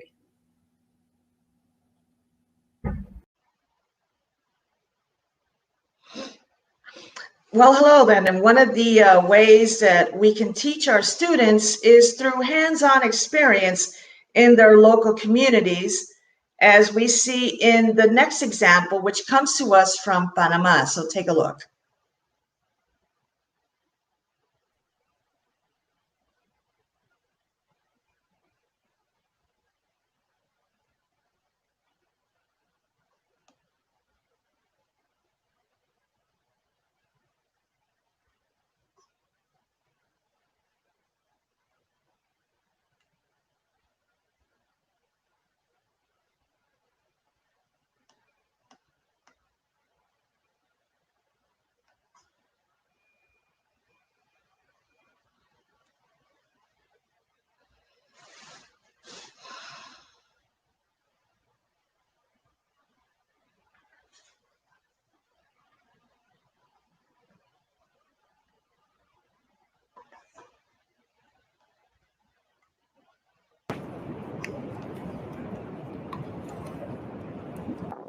las 7 especies que existen a nivel mundial anidan en Panamá.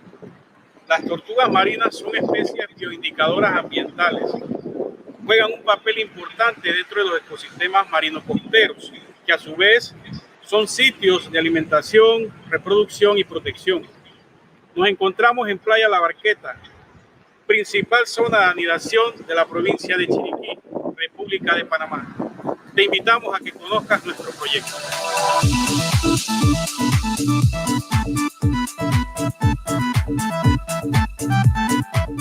Debido a las amenazas que sufren las tortugas marinas en su hábitat natural, como son la caza ilegal, sobreexplotación, depredación, erosión de la misma playa, hacemos recorridos nocturnos y diurnos para localizar nidos en su ambiente natural y los reubicamos en un vivero para su protección.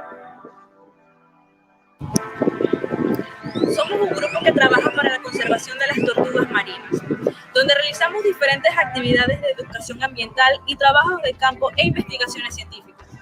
El trabajo que realizamos es voluntario y nos motiva a seguir luchando para la sobrevivencia de las especies con el aumento de su población. Nuestro proyecto genera levantamientos de datos que podrán demostrar que el incremento de una o varias especies de tortugas son importantes para el equilibrio del ecosistema marino. Dentro de las actividades que realizamos está la educación ambiental y divulgación a través de talleres y actividades en escuelas, colegios y universidades. Es uno de los enfoques de la agrupación para fomentar la conservación y la protección de las tortugas marinas. Este proyecto ha sido posible gracias al apoyo de los residentes, familiares, amigos y voluntarios que se han unido a esta labor de conservación.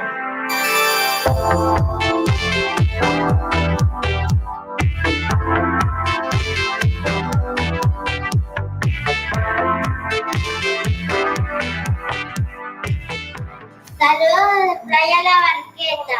Mi nombre es Alexandra Rojas. Estudio en la escuela de Guarumán. Tengo 8 años. Mi opinión sobre las tortugas marinas es que ellas son las especies más hermosas e indefensas que existen en los océanos. Y si no las cuidamos hoy, en otro corto futuro, otros niños no la conocerán como las conozco yo. Muchas gracias.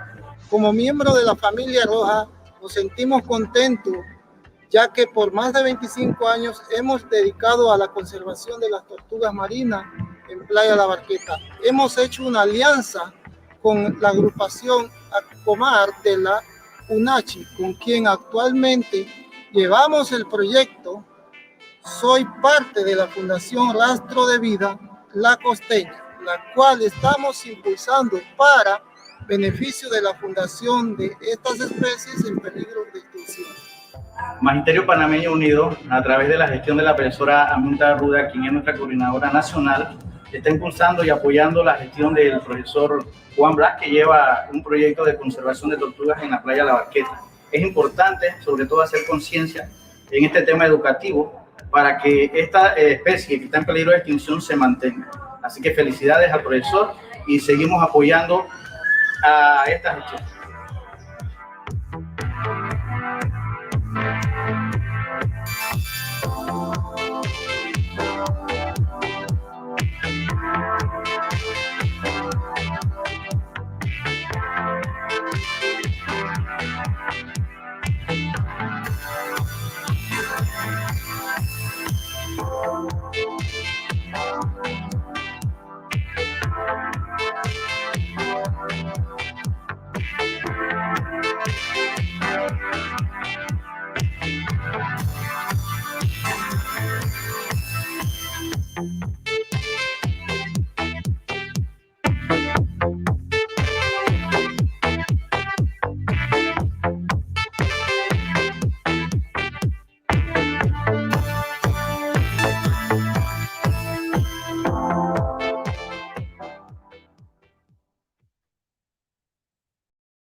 And now joining us for a discussion on the pedagogy of quality climate change is Dominique Vernier, Advisor for Education for a Sustainable Future, Quebec Labour Congress, Canada, Koen Timmers, educator, researcher, and founder of Project Hakuna, who is in Belgium, and Liz Magda Lopez, teacher and climate activist from Colombia. And joining us also is Juan Blas, who's a professor at the Autonomous University of Chiriquí in Panama. He was the one that put together the video, so I'm going to go ahead and start with him and switch to Spanish.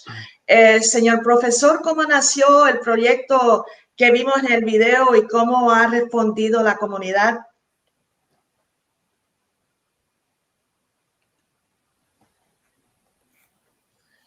El profesor, ¿me oye? It looks like we've lost him, so we're having some connectivity issues with him down in Panama, so I'm going to go ahead and hope that he comes back. But in the meantime, let me go to Liz Magda. Usted está en una ciudad con una inmensa refinería petrolera, Banca Bermeja, Colombia. ¿Cómo aborda esta realidad con sus estudiantes? Buenos días.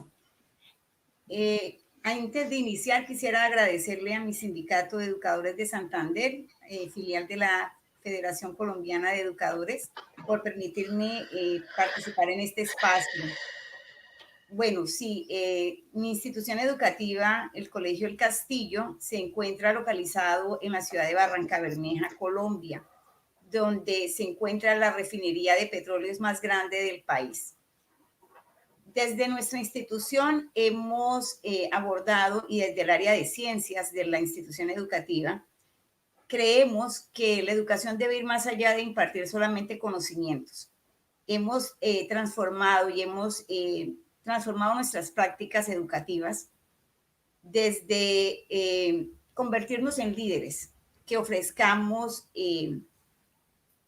fomentar la discusión y el aprendizaje autodirigido en nuestros estudiantes. Nuestros niños han aprendido a investigar, a reflexionar, a analizar cuáles son esas problemáticas que se están viviendo en nuestro país y en nuestra ciudad específicamente. Han discutido y han buscado soluciones a estas problemáticas ambientales que estamos viviendo.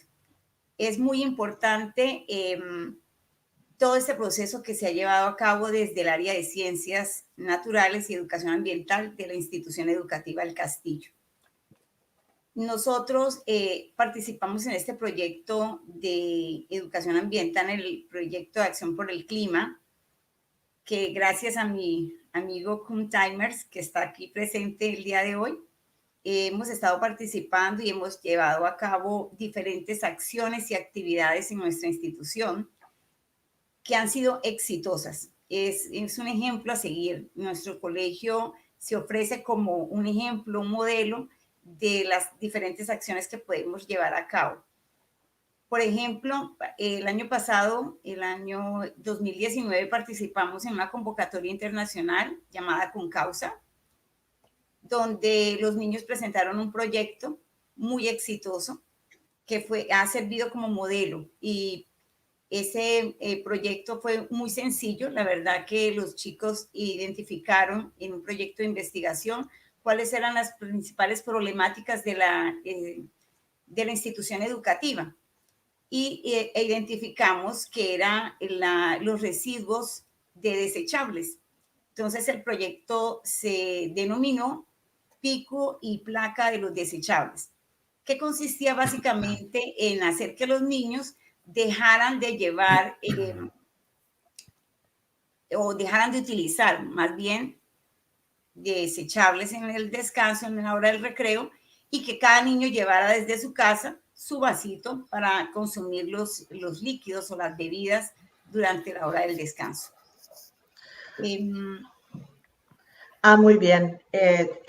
Quería tener al profesor Juan Blas ahora que estamos conectados con usted, y muchas gracias, Liz Magda, por sus comentarios. Le quería preguntar primero, profesor, ¿cómo nació el proyecto que vimos en el video y cómo ha respondido la comunidad? Buen día a todos y gracias por la invitación. Saludos acá desde Panamá. Contento de participar en este evento, que es de gran importancia.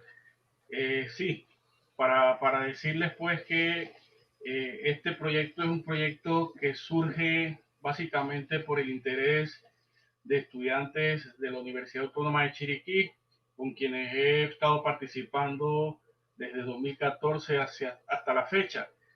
Y los proyectos de conservación surgen por la motivación, por el interés, porque te gusta proteger estas especies de tortugas marinas que se encuentran hoy día a nivel mundial en peligro de extinción.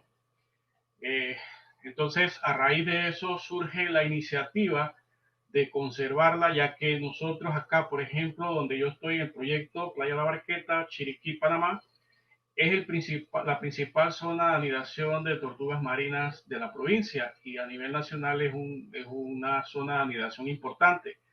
Por esa razón, pues con mayor razón, perdón, surge ese interés de protegerlas, de realizar proyectos de investigación, la parte de educación ambiental e incorporar esto a lo que es, en cierta forma, la parte viva, la parte práctica en los centros educativos.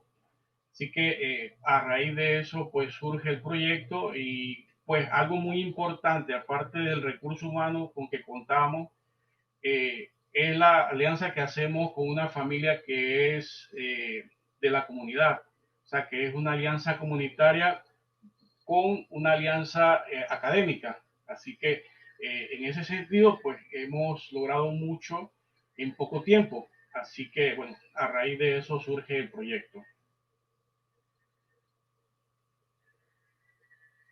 Kuhn, you've created a very impressive network of teachers from around the world engaged in issues of climate change. What are the elements of an engaging, progressive, and participatory curricula? Well, within education, there's a huge discussion about the role of knowledge and skills, etc. And I think what is really crucial is that you target all of those important skills, creativity, collaboration, even on a global scale, critical thinking, which was already mentioned during the past discussion, I think, problem solving, and also empathy. And for doing that, we need a shift of pedagogy, basically. We need teachers who are able to shift to a different way of teaching. We already heard the past two speakers mentioning projects. So I think that project-based learning and student-centered learning is key in this thing. We have Tony Wagner, who did research about the huge gap between getting a degree and finding a job, and they all mention the same skills.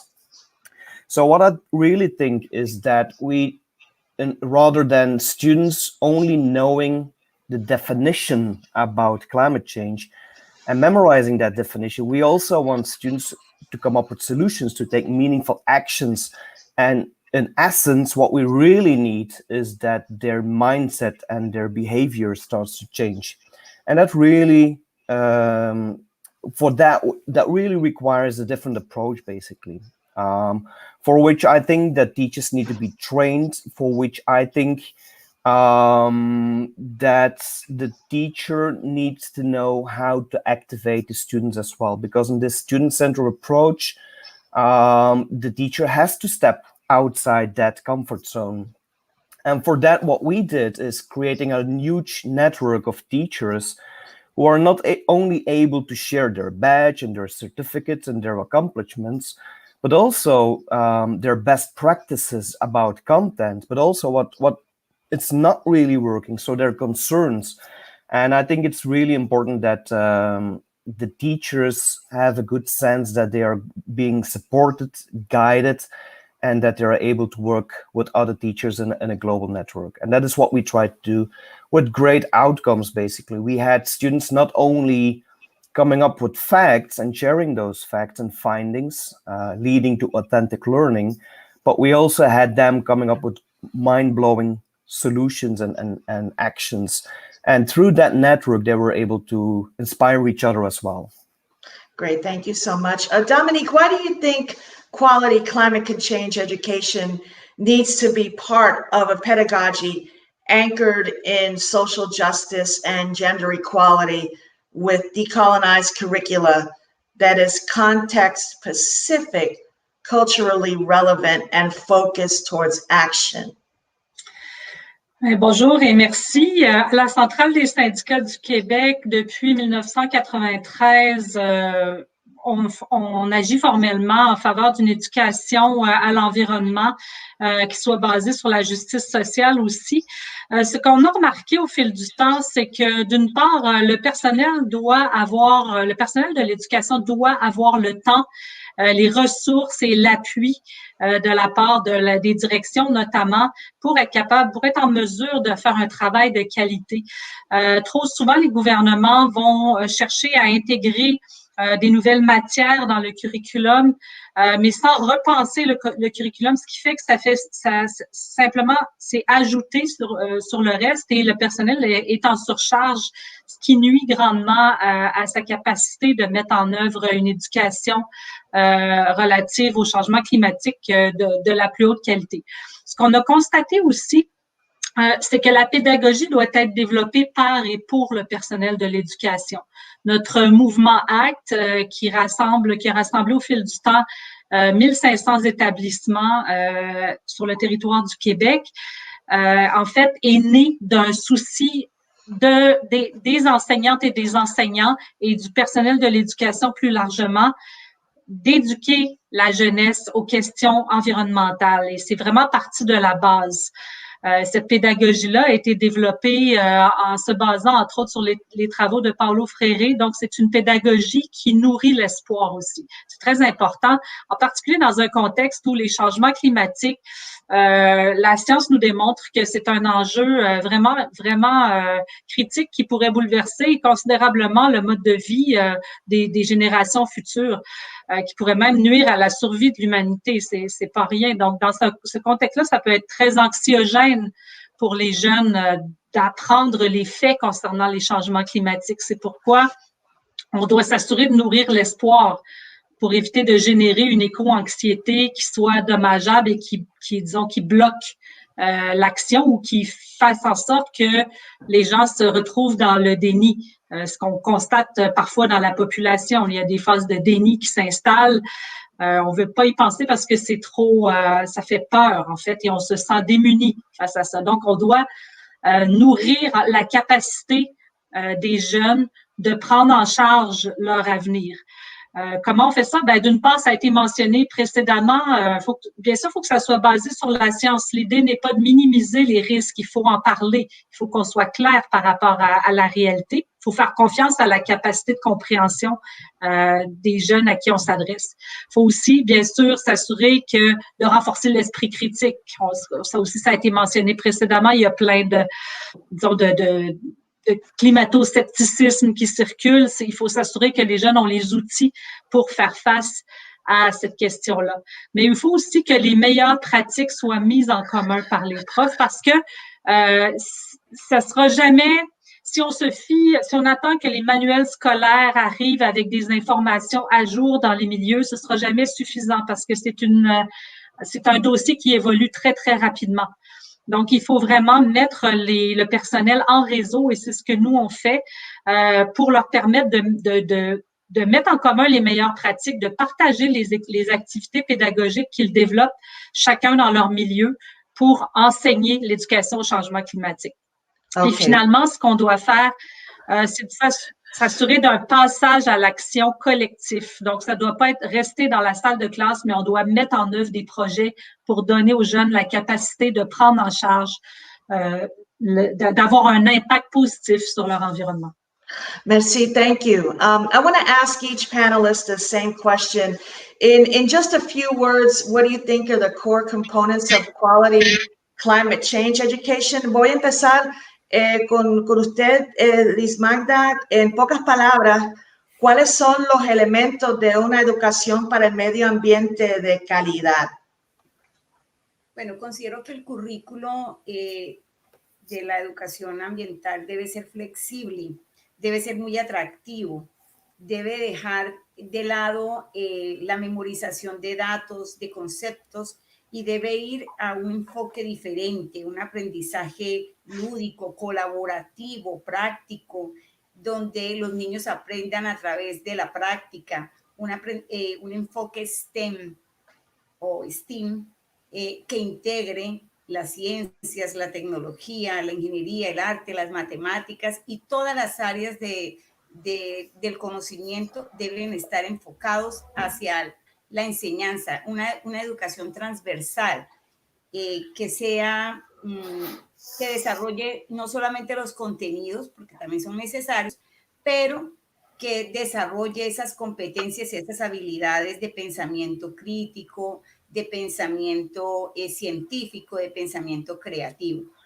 Es decir, salirnos de ese contexto rutinario y dogmático que teníamos antes y llevar a la práctica, hacer que nuestros estudiantes discutan, desarrollen ese pensamiento creativo. Pienso que es lo más importante en estos momentos. Muy bien, muchas gracias. Le voy a hacer la misma pregunta a usted, profesor Blas. En pocas palabras, ¿cuáles son los elementos de una educación para el medio ambiente de calidad? Y si me lo puede decir en pocas palabras, porque se nos está acabando el tiempo. Sí, definitivamente, como ha mencionado Liz Magda, no puede ser un currículum rígido, tiene que ser un marco abierto que despierte el interés de los estudiantes, que la parte teórica la podamos llevar a la práctica y no es así, y es así donde el estudiante va a aprender en diferentes niveles. Lo podemos llevar a los diferentes niveles de la primaria hasta el nivel de universidad. Entonces, ese es el factor importante, que ellos puedan desarrollar ese conocimiento que se les da en el aula, que lo desarrollen en el trabajo de campo. Y esa es la clave del éxito para lo que es el aprendizaje en cuanto al medio ambiente, biodiversidad, cambio climático. Todo está mezclado, pero debe ser importante llevarlo a la práctica. Muy bien, muchas gracias. Thank you so much. I wanted to ask the same question to you, Koen. In just a few words, because we just have a few minutes left, what do you think is the core components of quality climate change education? I think we need a good synergy between a teacher and the students. We need a teacher being a pedagogical engineer who has the right facts and background, but also knows how to bring this to the students. And we need young students being scientists, journalists, and activists at the center of their learning process, basically. Excellent. Thank you so much. And the same question to you, Dominique, in real short words. What do you think are the core components of quality climate change education? En fait, c'est une éducation qui nourrit l'espoir. C'est une éducation qui doit être développée par et pour le personnel de l'éducation et les meilleures pratiques doivent être mises en commun. Muchas gracias, merci. Y muchas gracias a usted, profesor Juan Blas, Liz Magda, disculpe. Thank you, Koen and Dominique. This has been very interesting. Thank you for sharing with us and for the work that you do every day with our students. Muchas gracias a ustedes por participar con nosotros. Gracias por la invitación. Muchas gracias. Now, for educators in Morocco, quality climate change education is a priority. Education International member organization SNECDT will now share their experience in driving climate action through education.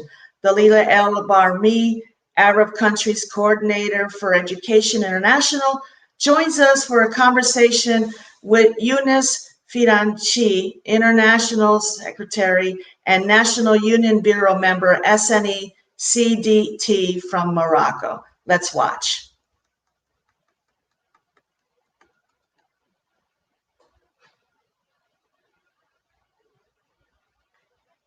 Bonjour, aujourd'hui nous avons avec nous Younes Ferrachine. Younes Ferrachine est membre du Syndicat national de l'éducation, Confédération démocratique du travail. Bonjour Younes, merci d'avoir accepté notre invitation pour faire cette interview qui rentre dans le cadre de la campagne de l'International de l'éducation qui est intitulée Enseigner pour la planète. Donc merci beaucoup d'avoir accepté notre invitation. Et Donc voilà, comme j'avais dit, Younes, le SNE-CDT donc, a commencé le travail sur la question de l'éducation sur le changement climatique en développant un programme qui date de 2016. Donc 2016 est une date très importante parce que le Maroc était l'organisateur c'est le pays qui a eu la COP 21. Donc voilà, et ça, j'imagine que c'était le propulseur qui a poussé les syndicats à travailler sur la question-là. Et juste pour mentionner que le Maroc est un des pays leaders donc, dans la région, et les syndicats notamment, pour travailler sur cette question-là. Donc, sans tarder, je vais te donner la parole, donc, Younes, et pour te présenter et pour nous dire un tout petit peu par rapport au programme brièvement. Bonjour, merci Delila, et à travers vous, je remercie l'International d'éducation de m'avoir invité. Bien sûr, le sujet est très important. Comme vous avez dit, le Maroc a organisé la COP 22 ici à Marrakech. Et de 2016, on a commencé à travailler, à intégrer cette question de plus en plus dans nos programmes comme syndicat, parce que ça a vraiment donné une vision globale, une vision syndicale globale de la réalité. Merci pour cette introduction, Younes. Donc voilà, c'est comme j'avais dit, vous avez développé un programme très intéressant en tant que syndicat. Et on a vu dans votre programme que l'un des objectifs dans le programme, c'est d'inclure l'éducation au changement climatique dans tous les niveaux du système éducatif national. Donc voilà, ce qui me ramène à ma question. Est-ce que l'éducation au changement climatique est-elle enseignée dans les écoles au Maroc? Donc, si c'est le cas, est-ce traité en priorité? Oui, les programmes de l'école marocaine permettent actuellement une certaine éducation en matière d'environnement, intégrée dans des matières spécifiques, par exemple l'SVT, l'éducation sportive, etc. Les thèmes abordés qui prennent pour base, selon les disciplines, les approches cognitives, des approches affectives et spirituelles aussi, demeurent principalement orientés vers l'acquisition de connaissances de base sur l'environnement et sur ses composants. Et pour objectif surtout de vulgariser les concepts de développement durable chez les élèves et les jeunes, et à travers eux, bien sûr, chez leurs parents. Un autre programme qui s'appelle Éco-École, lancé en 2006 au Maroc, est un outil aussi pédagogique très important dont l'objectif est d'inculquer aux écoliers les notions de développement durable et des modes de vie respectueux de l'environnement. C'est un programme international de la Fondation pour l'éducation à l'environnement. Mais malgré tout ce développement, c'est un effort, mais un effort déployé principalement par la société civile. Donc, le thème de l'éducation au changement climatique reste pour nous au Maroc non prioritaire dans notre système éducatif. Merci Younes. Donc voilà ce qui me ramène à ma dernière question à cause du temps. Ça fait plaisir de t'entendre sur plusieurs anglais. Mais je vais terminer donc voilà en relation avec ma première question. Et comment peut-on comme mouvement syndical, autant que syndicat globalement, faire en sorte que les réponses au changement climatique ne reproduisent pas en fait les injustices, les inégalités donc voilà existantes? Merci.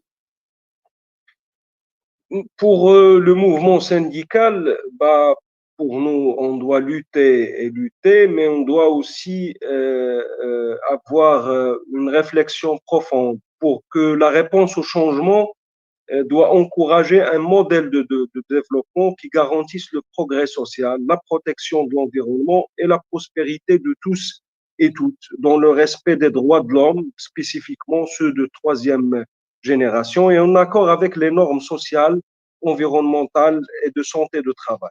La réponse, ou bien les réponses, doivent être le résultat aussi d'un consensus dans le cadre du dialogue social, malgré le manque de recherche sur l'impact des changements climatiques sur l'emploi.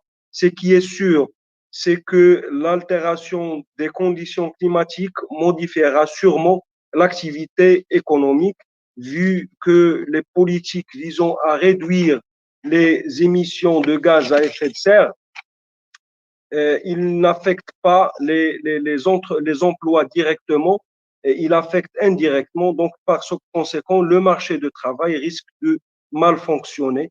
Donc, on doit penser et réfléchir ensemble, tous les parties prenantes, tous les parties de production doivent penser à une transition juste, à une transition qui respecte les droits de l'homme dans sa globalité et bien sûr les droits fondamentaux de travail, notamment la sécurité au travail, la santé au travail et la non-discrimination, etc. Donc, les changements climatiques seront accentués et nous devons agir, mais agir ensemble. C'est ça le plus important, en assurant la participation effective de personnes et des communautés affectées à la planification et à la discussion et à la prise de décision et au suivi des actions climatiques. Les syndicats de l'éducation, les syndicats en général, sont bien placés pour qu'ils puissent être la voix de ces groupes qui vont être affectés. Donc, je crois que le cadre politique de penser à une transition juste et le dialogue social très parti. Merci beaucoup, Younes. Comme j'avais dit, c'est la dernière question et tu as bien résumé, donc voilà, en disant que les réponses doivent prendre en considération les groupes les plus vulnérables. Donc voilà. Et tu as bien dit que ces groupes vulnérables sont représentés par les syndicats. Donc c'est la voix ils doivent être prises en considération en prenant ces réponses-là, parce que ce sont ces groupes-là qui subissent, donc voilà, l'impact du changement climatique. Merci encore une fois pour ton temps. Merci d'avoir apporté, donc voilà, la voix des pays du Sud et de la région arabe. Donc voilà, merci infiniment et ça nous fait toujours plaisir de vous avoir avec nous. Merci. Et donc, continuez à suivre le travail de la campagne de l'International d'éducation et voilà, inciter les membres aussi à suivre l'événement en ligne. Merci beaucoup encore une fois et à la prochaine, j'espère. Merci, au revoir.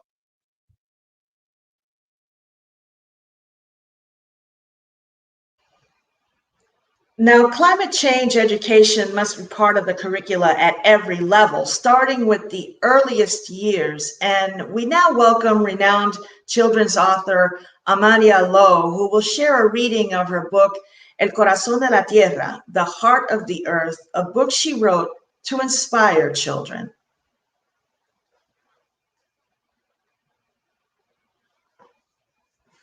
Let's watch now.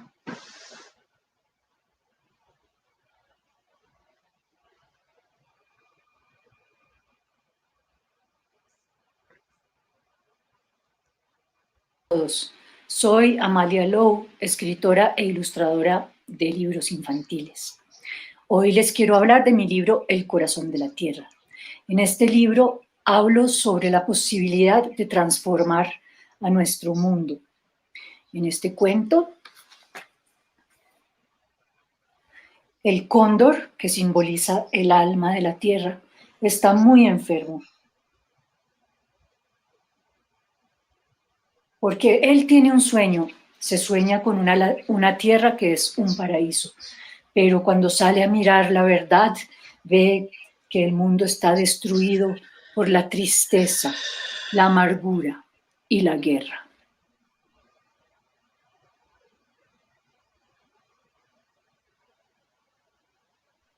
Entonces, se enferma tanto que está ya por morir.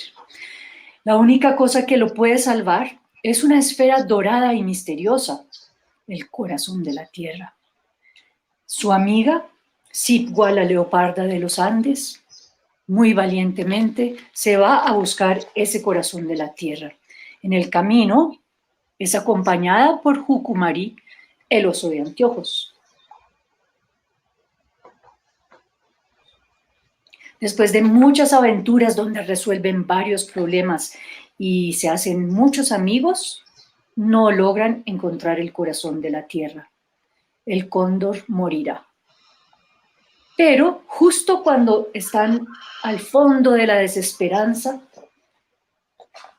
ven que todos los animales que conocieron en el camino los quieren acompañar a visitar al cóndor.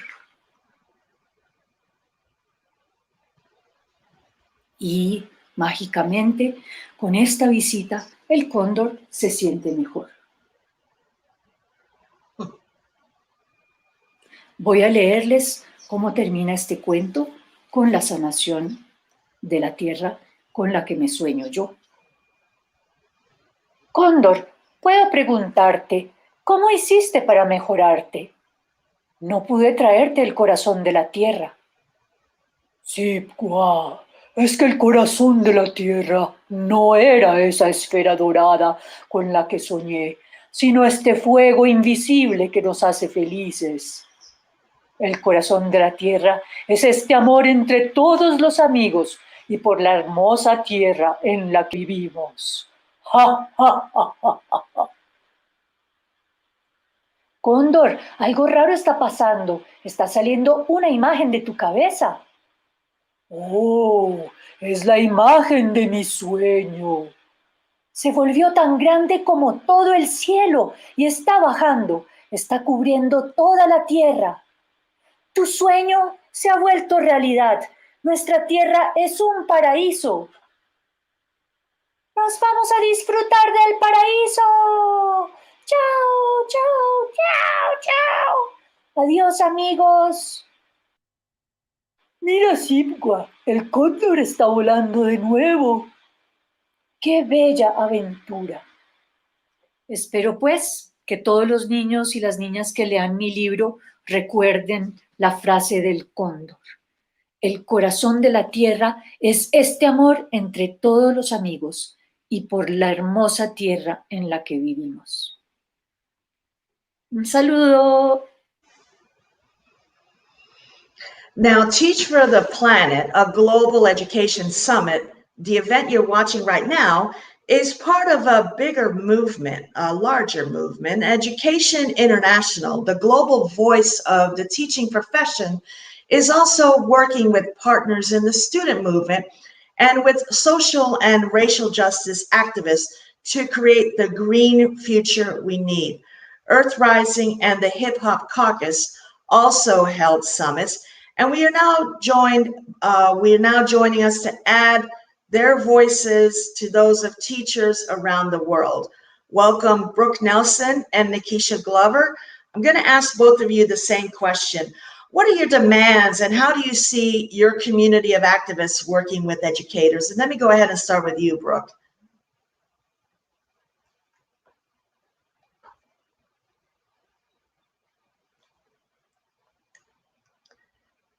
Brooke, are you there?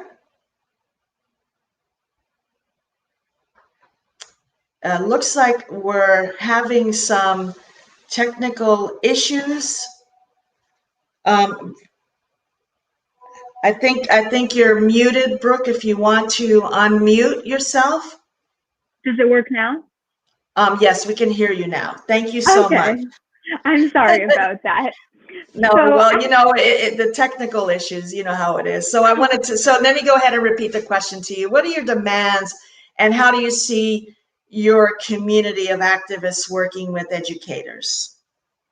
So at our summit, youth from all over the world, we created 10 demands that are going to be presented to the Biden administration's climate team and all COP26 negotiators, and then also the World Leaders Summit being held by President Biden tomorrow.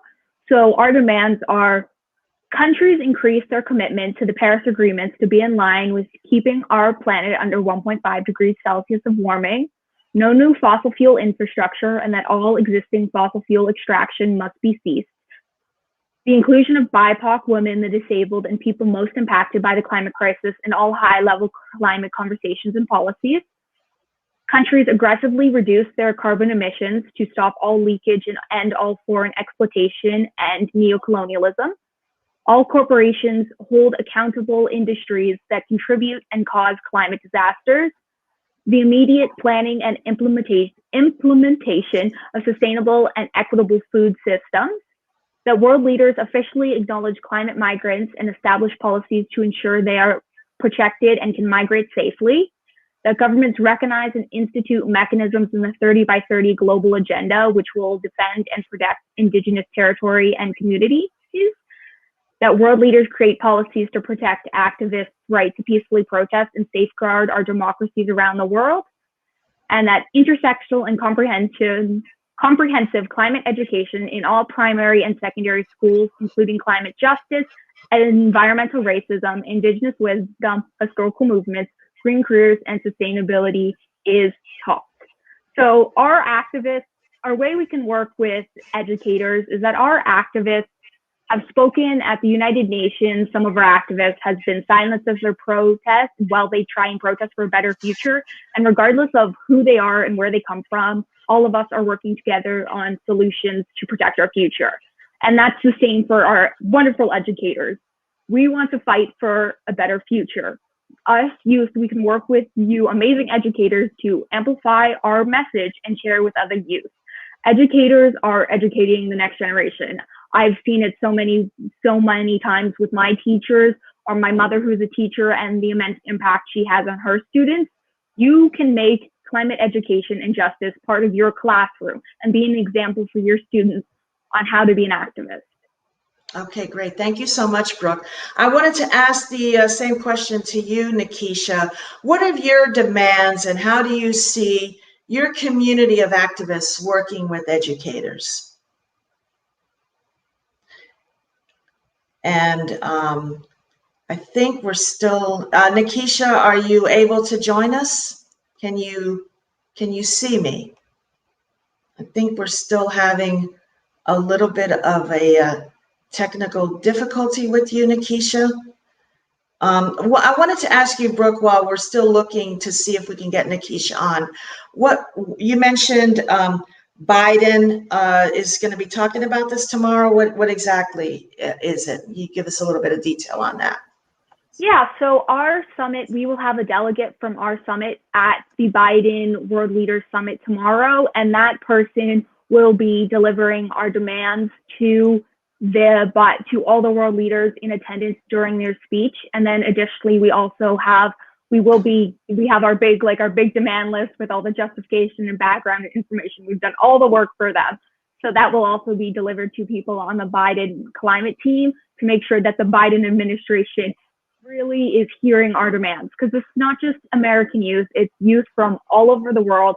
And these are really important steps for all of us if we can implement, as the professor from Morocco was saying before, a just transition for all of us and really safeguard our future.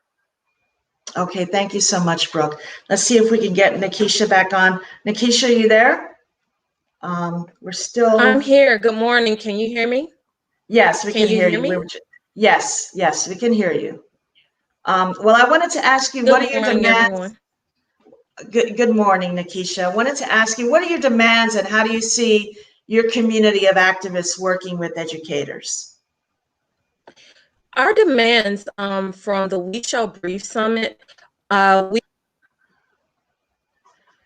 looks like we're still having some technical difficulties with Nikisha. Maybe we can bring her back later on in one of the segments. But in the meantime, I want to thank you, Brooke, for joining us. And we'll see if we can bring Nikisha back. And we look forward to working together to ensure quality climate education becomes as fundamental as teaching, reading, and writing. And I've had a wonderful time sharing with you today. And unfortunately, my time is up. So it's time to welcome Andrew Jack, Global Education Educator from the Financial Times, who will be moderating our third and final segment. Thank you so much, Andrew, for joining us. And I bid everybody goodbye. Thank you very much, Patricia. So Andrew Jack from the Financial Times here. A great pleasure to be with you for this really important day to focus on really the key issue for the coming generation. So we've heard a lot already about Education International's action in the movement for climate education. And we've heard about educators who are standing up for the planet and for their students. Now we're going to hear a bit more from global leaders and other key sectors of society, including student movements, trade union confederations, and UNESCO, and their support for the Teach for the Planet campaign. Teach for the planet. There's no doubt we are in a climate emergency. We have twin crises, massive inequality, underfunding, as you know, of our vital public services, healthcare, education, childcare, aged care. Yet we also know if we don't fight for investment in jobs, for rights, for social protection for our people, right alongside of the environment, the planet itself, then we don't have a future. We don't have a secure or sustainable future for our children and grandchildren. Massive climate events now, weather events that are so extreme they're destroying lives and livelihoods, are a daily occurrence. But your stand, the demand of all of your governments to put quality climate education in our public schools, to train teachers, to fund the environments that make this learning possible, that's something the ITUC stands right behind you with. We want just transition, climate action with just transition, with unions at the table. And your table is indeed a very serious, responsible one, educating our youth for the future. They'll be fighters right alongside of us in generations to come. Teach for the planet. We need quality curriculum for climate education now. We support Teach for the Planet because we need to build an education system where every student leaves school climate literate. In order to do this, education planners and teachers must seek to integrate climate change education in curricula at all levels. Climate literacy empowers students with geographic, scientific, and political knowledge about the Earth's climate system. In each discipline, the humanities, social studies, and scientific inquiry, education about the climate's influence on our societies and global community is paramount. This enables students to make responsible and just decisions for a sustainable planet in the workplace, communities, and other learning spaces. A climate literate student may lead local actions for change and sustainability, but they are also aware that the Earth is a common inheritance of all peoples. Climate literate students are globally conscious, understand the adverse impacts of northern industrial development on southern seashores. They fight to protect oceans, mountains, and forests. They see the interconnectedness of struggles, anti-racism, women's rights, a sustainable global economic order, and the cultural and political recognition of indigenous peoples and their knowledges. Let us join together to teach for the planet.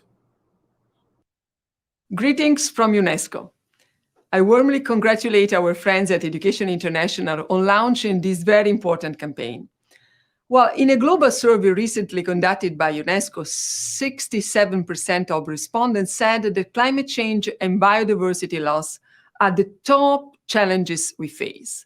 They also identified education as one of the top solutions to address climate change. For this to happen, learners and teachers need to be empowered to understand and address the sustainability challenges, for sure. This is about knowledge, this is about skills, values, attitudes, geared to caring for our endangered planet. Taking care is the key word to say. Well, teachers are at the front line of guiding students on this journey of awareness and action. Through our advocacy, through our training and resources on climate changes education, we support teachers to make learning transformational. Educators are a priority in the new global framework on education for sustainable development, ESD for 2030 for short. As the UNESCO World Conference on Education for Sustainable Development next month, we will call for commitment to transform education so that everyone can learn for our planet and act for sustainability. It's about acting and thinking differently in this century. We'll elevate the voices of educators calling for change and looking forward to collaborating to ensure climate education is in the spotlight at COP26 in November. Teaching and learning for the planet is not a choice. It's our collective responsibility to give the custodians of our future all they need to grow up and thrive as green, responsible citizens. I thank you very much. So thanks for those messages. And you just heard Stefania Giannini from UNESCO saying, teaching and learning for the planet is not a choice, it's a collective responsibility. So in order to bring about those sorts of changes, to focus to fight for climate change and support the just transition to a more sustainable world, there will need to be a transformation in education. And that's what we're going to talk about in this final session today. The needs for teachers and unions to work with governments to include quality climate education for education itself in the classroom, integrated into their systems in every country. That should be part of countries' climate promises and commitments on a credible timescale. So the United Nations is organizing COP26 Climate Change Conference, which begins at the start of November. Countries will come together and review their commitments to combat climate change. And Scotland is the host country. So we're joined in this next panel discussion by Larry Flanagan, the General Secretary of the Educational Institute of Scotland, and Minister John Swinney, the Deputy First Minister and Cabinet Secretary for Education and Skills in Scotland. And they'll share with us their thoughts on why this conference, COP26, is important and what it means for education unions and for quality climate education. Welcome to both of you, Larry and John. And maybe let me start by asking you both, what does COP26, why does it matter to the education sector? John. Thanks very much, Andrew, and it's a great pleasure to take part in this conversation through Education International. COP26 matters for our education system because fundamentally we have to ensure that young people are equipped to meet the challenges of the ever-changing world in which we are living. And climate change is one of those fundamental challenges, the most fundamental challenge that we all face in the forthcoming period. So we have to make sure that young people are equipped with an understanding of the issues, and from that they can form their commitments and influence the commitments of society to tackle this very significant issue. And obviously we have a unique relationship with the COP26 because it will take place in the city of Glasgow in Scotland, rescheduled because of COVID. But we hope it's going to be able to take place on a face-to-face basis and provide a landmark agreement that can tackle climate change. Thanks, John. And we'll come back on those points. But Larry, what's your perspective? So why does COP26 matter for education?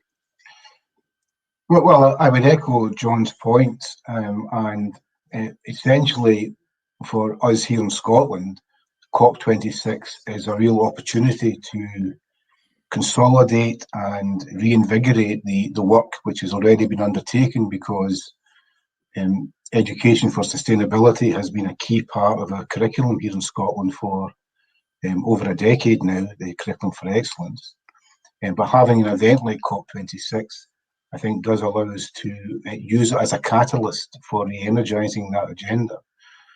I think everyone understands that education is the key to the future. And tackling climate change is about the future.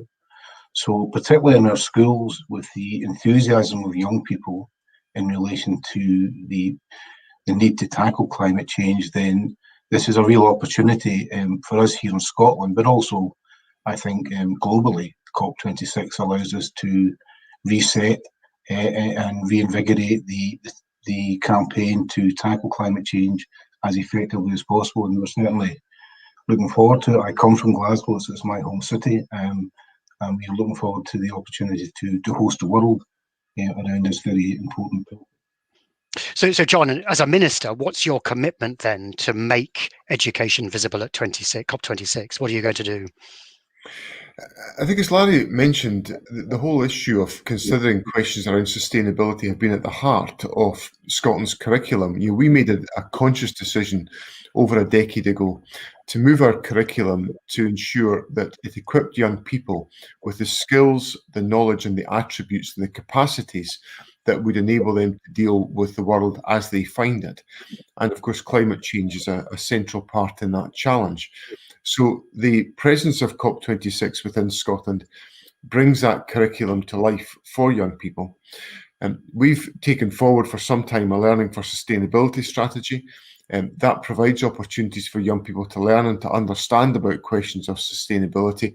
So that's a thread that runs through our curriculum, and we will be encouraging and motivating a focus within our schools on the issues that emerge that are part of the preparation for COP26 and what emerges from COP26. Now, obviously, that fits in very closely with the policy agenda of the government on tackling climate change in its widest sense. And again, going back over a decade, the Scottish Parliament enacted by law some of the most demanding targets for tackling climate change.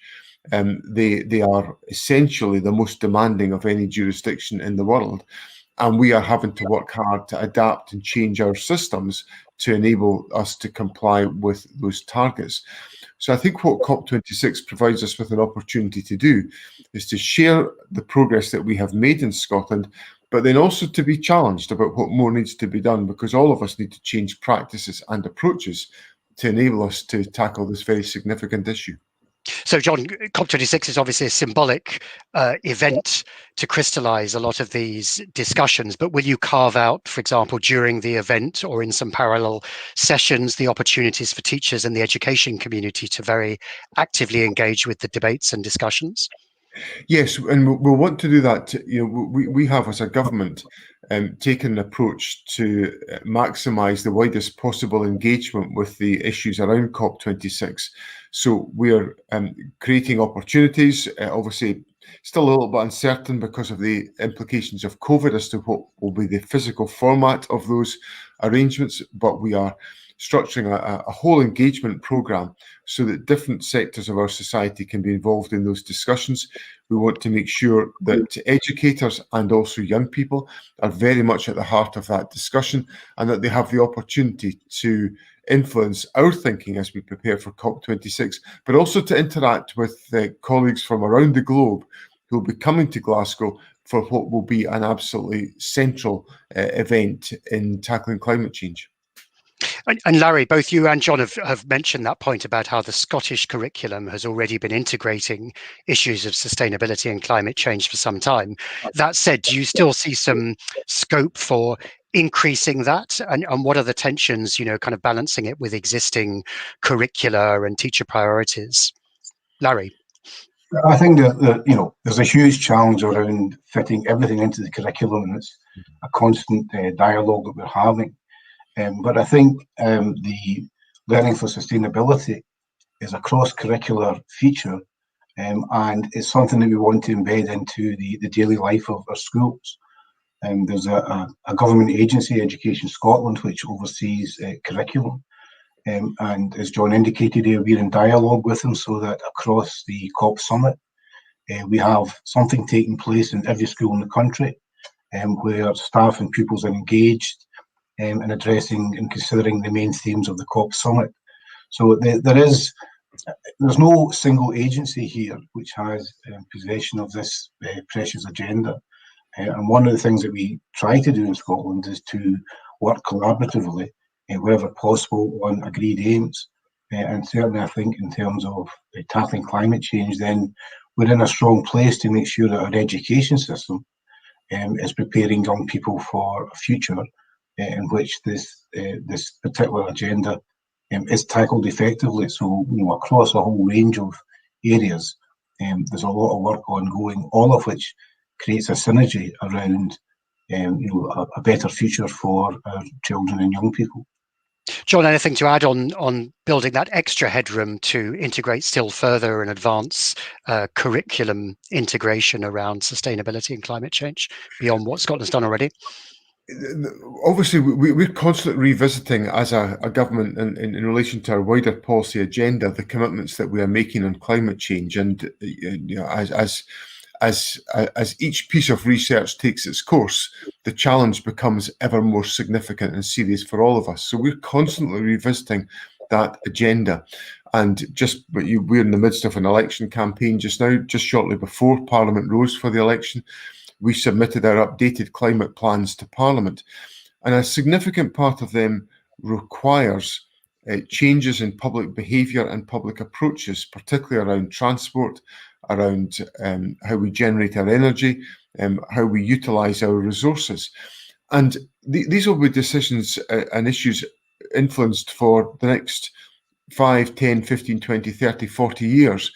And we therefore need to make sure that our education system is equipping young people with the outlook and the perspectives to enable them to tackle these issues effectively and to be essentially willing partners and collaborators in how this is taken forward. Now, one of our core approaches within the Scottish education system is a model of collaboration between the teaching trade unions, members of staff, the government, our local authority partners, our specialist agencies, to make sure that we are all influential in forming the agenda. And I think the conversations that have taken place involving all partners, particularly our professional association colleagues, have been helpful in shaping how we can make the biggest impact of COP26 on our education system, and therefore see that as an investment in many of these challenges and meeting these challenges in the years to come. And what do you see as the potential for greater cooperation between the government and the education unions around climate change? I think the opportunities are essentially about making sure that our teachers are professionally equipped to lead this challenge and to lead it at all levels within our education system. And that's where we work most closely with the professional associations, because they are great allies, as well as being teaching trade unions. They are professional associations. They are allies in the further enhancement of the professional capability of teachers.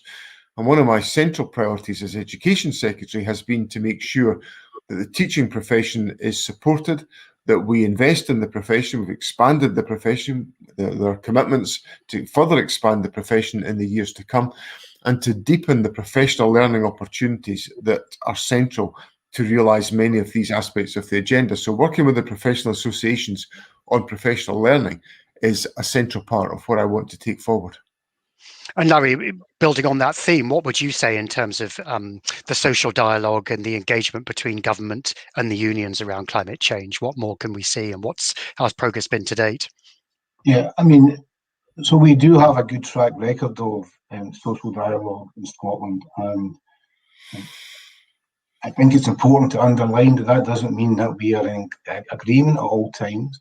There is challenge within that, and that's the best way to have social dialogue, because if you're just sitting in a room having a conversation and ticking a box and walking away, that does little. But we are actively engaged as the professional voice of teachers in shaping the agenda, and education for sustainability is really a shared agenda across the board. To get teachers engaged, or to deliver any curricular initiative, you need to have teacher engagement.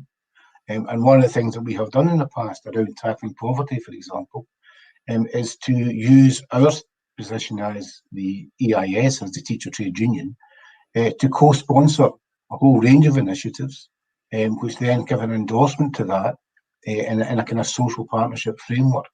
And I think that's really important, because I could point to other parts of the UK where teacher unions are advocating for tackling climate change, and there's rhetoric at government level, but the two pathways don't seem to merge. And what we're trying to do in Scotland is actually synergise all of the energies, so that we have a kind of single focus on developing an effective strategy particularly around education, because I think we all recognise the importance of education to taking this campaign forward. John, I mean, does something have to give in all this, though? I mean, we've seen it already with COVID, of course, huge extra stresses on teachers coping with the shift to online and all the disruptions that have been caused, and now the health-related measures. I mean, is there any similar trade-off around trying to integrate and engage much more on climate change with schools? How do you find the resourcing and the support to allow teachers and unions to involve themselves more in this? There will always be a congestion within the curriculum, and what I certainly am conscious of is the need to be constantly. You can't take the view that you've removed the congestion from the curriculum and that's it all done. It'll start creeping back in again as soon as you've turned your back. So we have to make clear our priorities. I think one of the central features of the curricular reform that we undertook in Scotland was essentially relied upon the professional judgment of teachers to consider how they could deploy the curriculum effectively to ensure that young people acquired the capacities they need to deal with the world as they find it. Now, any judgment in that respect would say to you, young people must leave our education system with a deep understanding of climate change because of the seriousness for the future of our society. So it's a really central priority, and around that, judgments have to be made about how time is spent and how that prioritisation can be undertaken. There's a lot of debate just now during the election campaign about the investment in the teaching profession, and particularly around professional learning, and it's something to which I'm very committed, and we've got a good track record in supporting that professional learning, but there is more we need to do to assist in that respect. I suppose the final point I would say is that many of the judgments that have to be made in this respect are about trying to win the argument about what really matters in our society and focusing our education system on those essential challenges. And I think if we have an honest and open discussion about that, then we can perhaps come to the correct conclusions. And obviously, as we handle that within the post-COVID environment, or it's not quite a post-COVID environment, we're getting to a better place on COVID in Scotland today. We are in a position to focus on how we support the profession to lead education recovery and to build on what's been, I think, by all common acknowledgement, a formidable effort by the teaching profession to make sure that young people were in no way harmed educationally by the issues that have arisen out of COVID. And Larry, just tell us briefly, what's Education International Scotland planning around COP26? Any particular initiatives? Well, I think there's a whole range of initiatives taking place from different organisations. I know the EIS, for example, even at a city level in Glasgow, are working with other social partners to try and make sure that post the summit, we have a better public transport system in the city, so there's a lasting legacy. Education International clearly intend to have a presence there and to make sure there's a profile around education. I'm also the European president of the Education International organisation, and I know that ETUS tomorrow and Friday are holding a Education for Sustainability conference. So there's a lot of levels in which we've been involved. I think one of the big issues here, certainly for us in the EIS here in Scotland, is that this is an area where our members can be involved in EIS as a trade union, in social partnership with the Scottish Government and other agencies, but also just professionally in the classroom. Because the third partner, I think, here are the young people themselves in our schools. This is a topic that is really important to them. And as any teacher will tell you, engaging your students in something that interests them is the first step in taking them forward. And the pandemic has shown how important schools are to young people's well-being and mental good health. So I think this is an agenda which will engage young people, and we've seen them on the streets taking action before. So this is an open door we're pushing at in terms of getting young people on board, and they're a critical third leg of the tripod in terms of the kind of partnership we want to see working in our schools, so that somewhere down the line we are making progress in terms of tackling climate change and creating a future for our young people. John, only got a few seconds left, but what are your expectations overall then for the outcomes of COP26? I think it depends very much on the attitudes that countries bring to COP26. I hope countries come with commitments. I think we're in a much better position to make more progress because of the change of presidency in the United States. And the First Minister of Scotland, Nicola Sturgeon, has already had discussions with John Kerry as President Biden's climate envoy.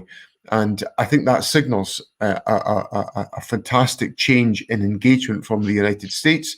That's an encouraging sign, and we need to make sure that's replicated by everyone. And I certainly can say on behalf of Scotland that we will be providing a very warm welcome to make sure that the summit takes place in the most supportive conditions and circumstances to make sure it makes the most progress on such an important issue. And you touched on this at the start, but aside from the practicalities of COVID limitations, do you think there's actually a value in trying to do more online to limit the carbon footprint actually of people even attending to Glasgow? I think there is. Ultimately, some of these events need interaction. I think all of us are finding that we've lived our lives through digital technology for the last 12 months fundamentally, and it's been helpful, and it's got us through a really difficult period, but it's also been tough. And we need human interaction and human dialogue. I'm certainly getting a lot of that during the election campaign, where I'm out and about, now able to speak to voters on their own doorsteps, which is really invigorating. I didn't realise how much I had missed actually being able to talk to people face to face. So I think there's a place, Andrew, for both, for digital technology to try to reduce the carbon footprint and to make as much progress in advance of COP26, but some face-to-face dialogue to make sure that we all sign a bond amongst human beings to do all that we can to tackle climate change.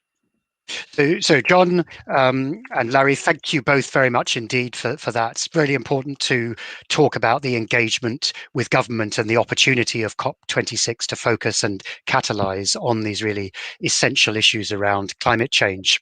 Now we're moving to the final section of the event, and we're going to turn now to David Edwards, the General Secretary of Education International, and Kathleen Rogers, the President of Earth Day, the partner for this event. They're going to discuss a manifesto being launched today, which expresses the demands of teachers and educators from around the world.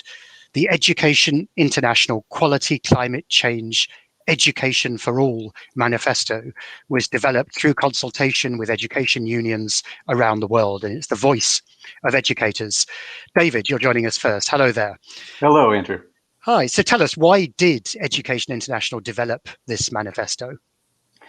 Well, Andrew, as many of you were involved in last year before the COVID pandemic, we remember when our students decided they needed to take to the streets in order to get government's attention around climate change. And we as a teaching profession joined them. We are the ones who were teaching them. And we thought it was really important that we clarify very clearly, put up what climate change education is, why they have a right to both a future, but also the knowledge and the skills. And so the executive board, the membership all came together to be very clear and put forth exactly what that meant in a manifesto that can now be shared with the Biden summit and also world leaders, education ministers right around the world. And what are the key messages of the manifesto, David? Well, the first one is, Andrew, that we need to make sure that quality climate change education is part of the climate commitments that are going to be made in the lead up to COP and at COP. Not as an aside, but as a central commitment in the NDCs. But we also need to make sure that every student leaves education climate literate. We need to be very clear about that. So we have to talk about climate literacy and the curriculum. So quality climate change education based on science. But as you've heard throughout this whole entire summit, it has to also address the ethical, cultural, political, social, and economic dimensions of climate change. That's absolutely essential for the world's educators. The teachers are trained and supported. You heard talk about why we need in terms of professional development, teacher education, and support. And that schools themselves and learning environments are transformed to support quality climate change education in all aspects. Thanks very much. Let's turn briefly now to Kathleen Rogers from Earth Day. Hello, Kathleen. Hi. Hello. So tell us, why is 2021 such a critical year for action to promote climate change education? Well, I think as your previous speakers mentioned, the U.S. absence from the climate agreement and our, the next COP, which will happen, we hope, sometime in the end of 2021, is a really important moment to include climate literacy in the NDCs or in the climate agreement itself, principally because we believe that without climate literacy, and for decades, our organization's 52 years old, and for decades, we've felt that climate literacy and education was the poor stepchild of our movement. And without climate literacy, those countries that are most vulnerable, those populations that are most vulnerable, without teaching climate literacy, without preparing them for the jobs of the future, we will not see the equity and inclusion that we've all been talking about. So we're hoping all of those issues can be included at the next COP. We also have many other meetings that we're looking at throughout the year as an opportunity to promote what's happened here today. And I cannot say enough about the work of Teach for the Planet and what David is doing here, and the manifesto, which is very far-reaching and very forward-thinking. So we're extremely proud to be part of that effort. I think the other important part of this is, in addition to the COP and the global meetings, we have to focus on funding. We have to make sure that those countries that depend on outside resources, to whatever extent they do, also don't see their normal education funding in any way diminished, but instead adding additional funding so that teachers' curricula changes can be made, so we can be fully integrated across all the platforms that our incredible teachers deal with every single day of their lives. So we're looking at funding the convention, the Conference of the Parties, and other mechanisms for promoting what David has set down an amazing road today. And any other specific collaborations you're proposing between Earth Day and Education International, Kathleen? Well, certainly we have a formidable network of organizations. We have at least 150,000, 250,000 organizations, 25,000 mayors, principals, school administrators, and teachers. So because of the great work of Education International, we are prepared to put our entire network behind what has been proposed today in support of the manifesto and the goals. So we're very excited to be working with them and intend to put a huge amount of resources into this. We also think we can show up at the Conference of the Parties, as we just heard from all those amazing videos, with at least a growing mass of countries, hopefully a critical mass of countries that will support this so we can get formal action at the COP. But between our network and the amazing teachers that are part of the unions of Education International, I think we have a pretty good combination of forces to put to bear on this issue. So Kathleen and David, thanks very much for joining us in this effort to transform education to support a just transition to a more sustainable world. So we're almost at the end of the event today. We're going to hear in a second from a number of countries, education ministers of South Africa, Argentina, and Norway, who are partnering with teachers and their unions to make climate education a fundamental part of their system. And we'll show that now, and then we'll hear from David for his closing remarks. Greetings to educators of the world and to the unions which represent your voice. My name is Angelina Matsie Mutsecha. I'm the Minister of Basic Education in the Republic of South Africa, the land teeming with sunshine, mineral wealth, and warmth of a beautiful people. Climate change is the greatest threat of our time, and we believe that education is a powerful and transformative tool critical for a sustainable future. It is, after all, education, so said our Nobel Prize laureate, our first President Nelson Mandela, and I quote, "Education is the greatest weapon we can use to change the world," close quote. Thus, climate change education is no different. The work we do today is a gift to prosperity. It's not for ourselves, but crucial for the survival of our planet.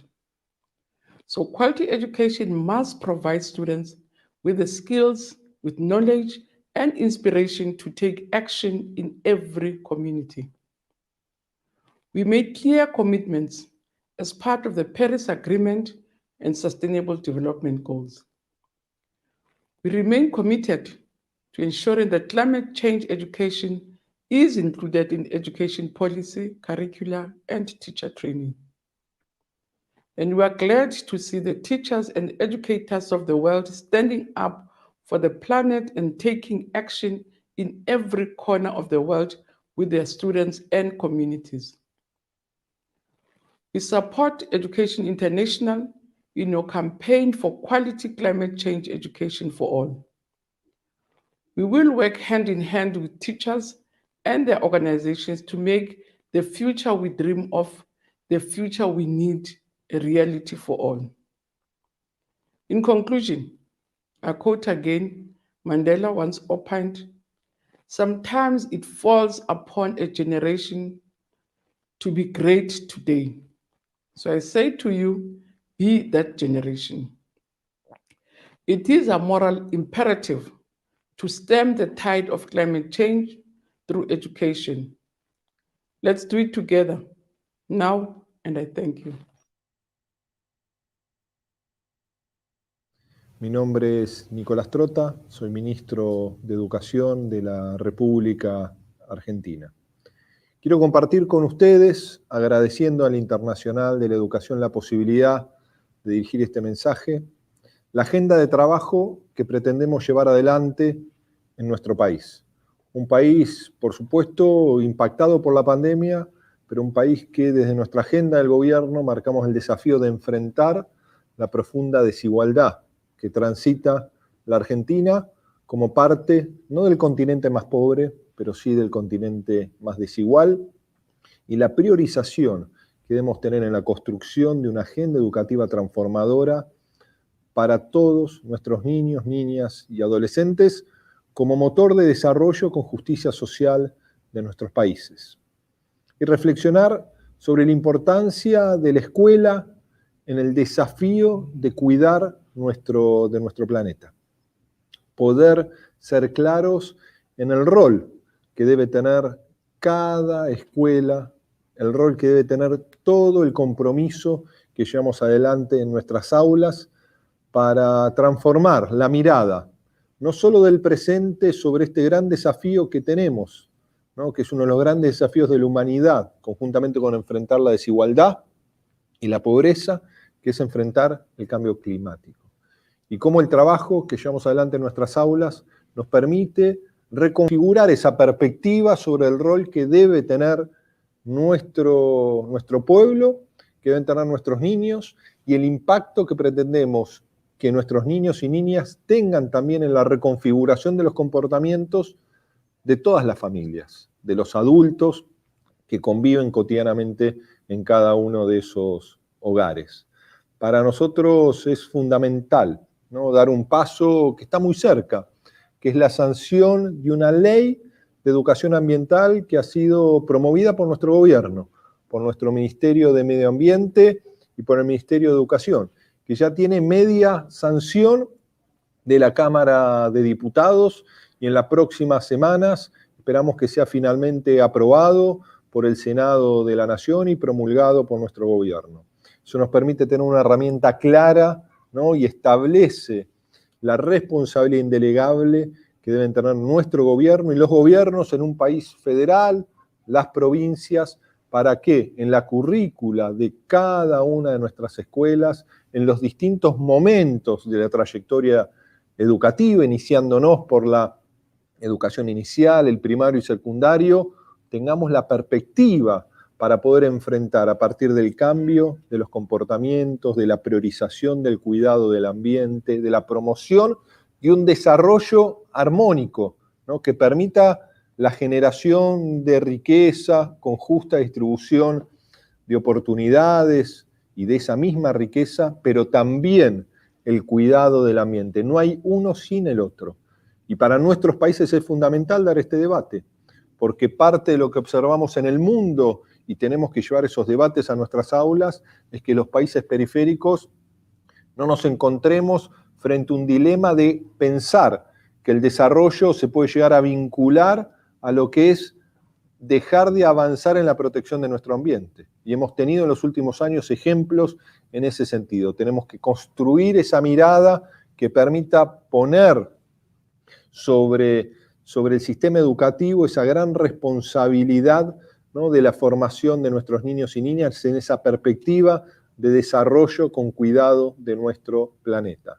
Nuestro compromiso y nuestro reconocimiento a todas estas iniciativas que se están llevando adelante, el compromiso de nuestro gobierno en todos los foros internacionales, de poder avanzar en la construcción de una mirada común, no solo de América Latina, sino de todos los países del mundo, en lo que debe ser el cuidado del planeta y, por supuesto, seguir desplegando como gobierno una agenda en nuestro sistema educativo para cumplir esa finalidad.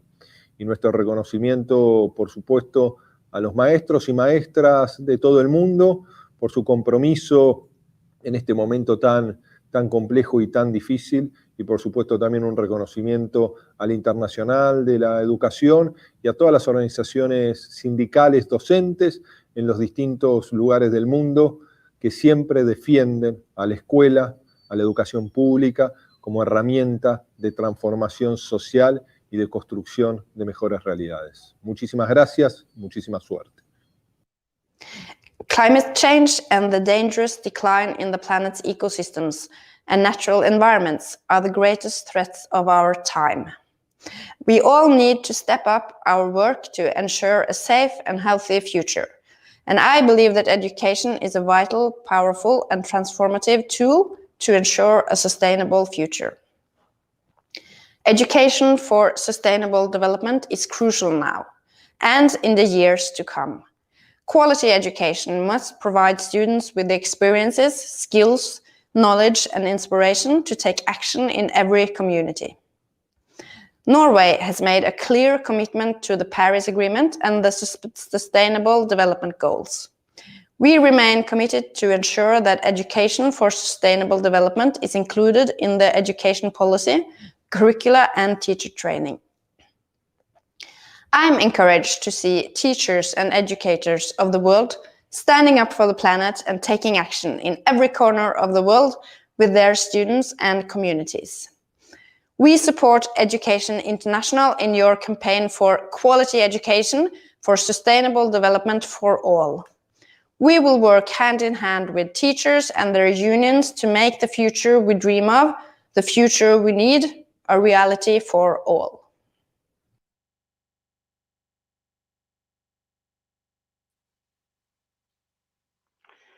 And now we actually have a special video message from John Kerry, who is the U.S. Special Presidential Envoy for Climate and will be hosting and organizing the Biden Summit tomorrow in conversation with Earth Day's founder, Dennis Hayes. What role do you see civil education and climate literacy playing in creating a deeply informed public constituency that will remain steadfast for the decades that we require to solve the climate crisis? Well, it's absolutely critical, Dennis, to have basically informed and educated population. We have a challenge with respect to people's acceptance or ability to find the truth in our country. We used to have a better set of referees and a better acceptance of some of the arbiters of that. Today, we just have a clash and denial, a level of denial that has partially been paid for by very large entities, corporate entities and others who have bought into this process where they've distorted truth over many, many years. That climate crisis isn't happening, that there is no such thing as climate change, that there's no such impact and so forth. How many times have people heard that one place or another? And science has been defied with this process. So how do you fight back against it? Helping the educators to find a curriculum, to find a pedagogy by which they could teach people the fundamentals of good choices about the environment. If we could find a way to have more and more people able to go and find sources which they know are impeccable with respect to their adherence to the science, to the truth, and you can really get good information. I think that's an imperative for any democracy. You can't have a really good functioning democracy if you cannot create consensus around truth. And we're going to have to really fight to regain that capacity here in our own country. Consensus around truth. Colleagues, we are just so happy and proud to launch our climate change education campaign here, Teach for the Planet, with the Earth Day. We share a focus on the future, on young people, and the critical importance of education. And as many have said today, when we talk about climate change in the era of COVID, there's one important parallel. The world is interdependent, and there is no real safety for one country or group of people until we are all safe. And there's a challenge here to pedagogy, to be able not only to adequately portray the dire circumstances, but to empower students to place themselves at the center of potential solutions.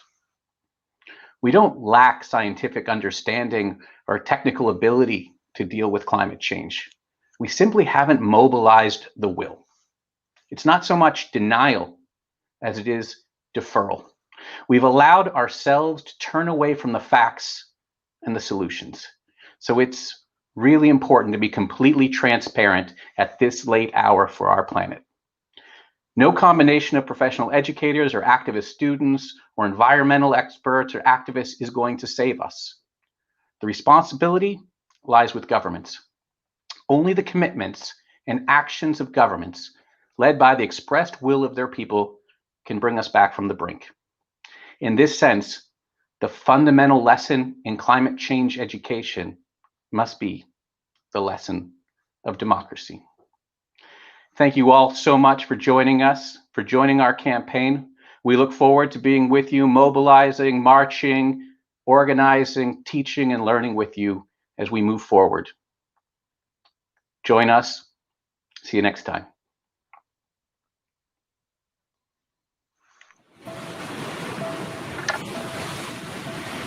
The world needs climate change education now.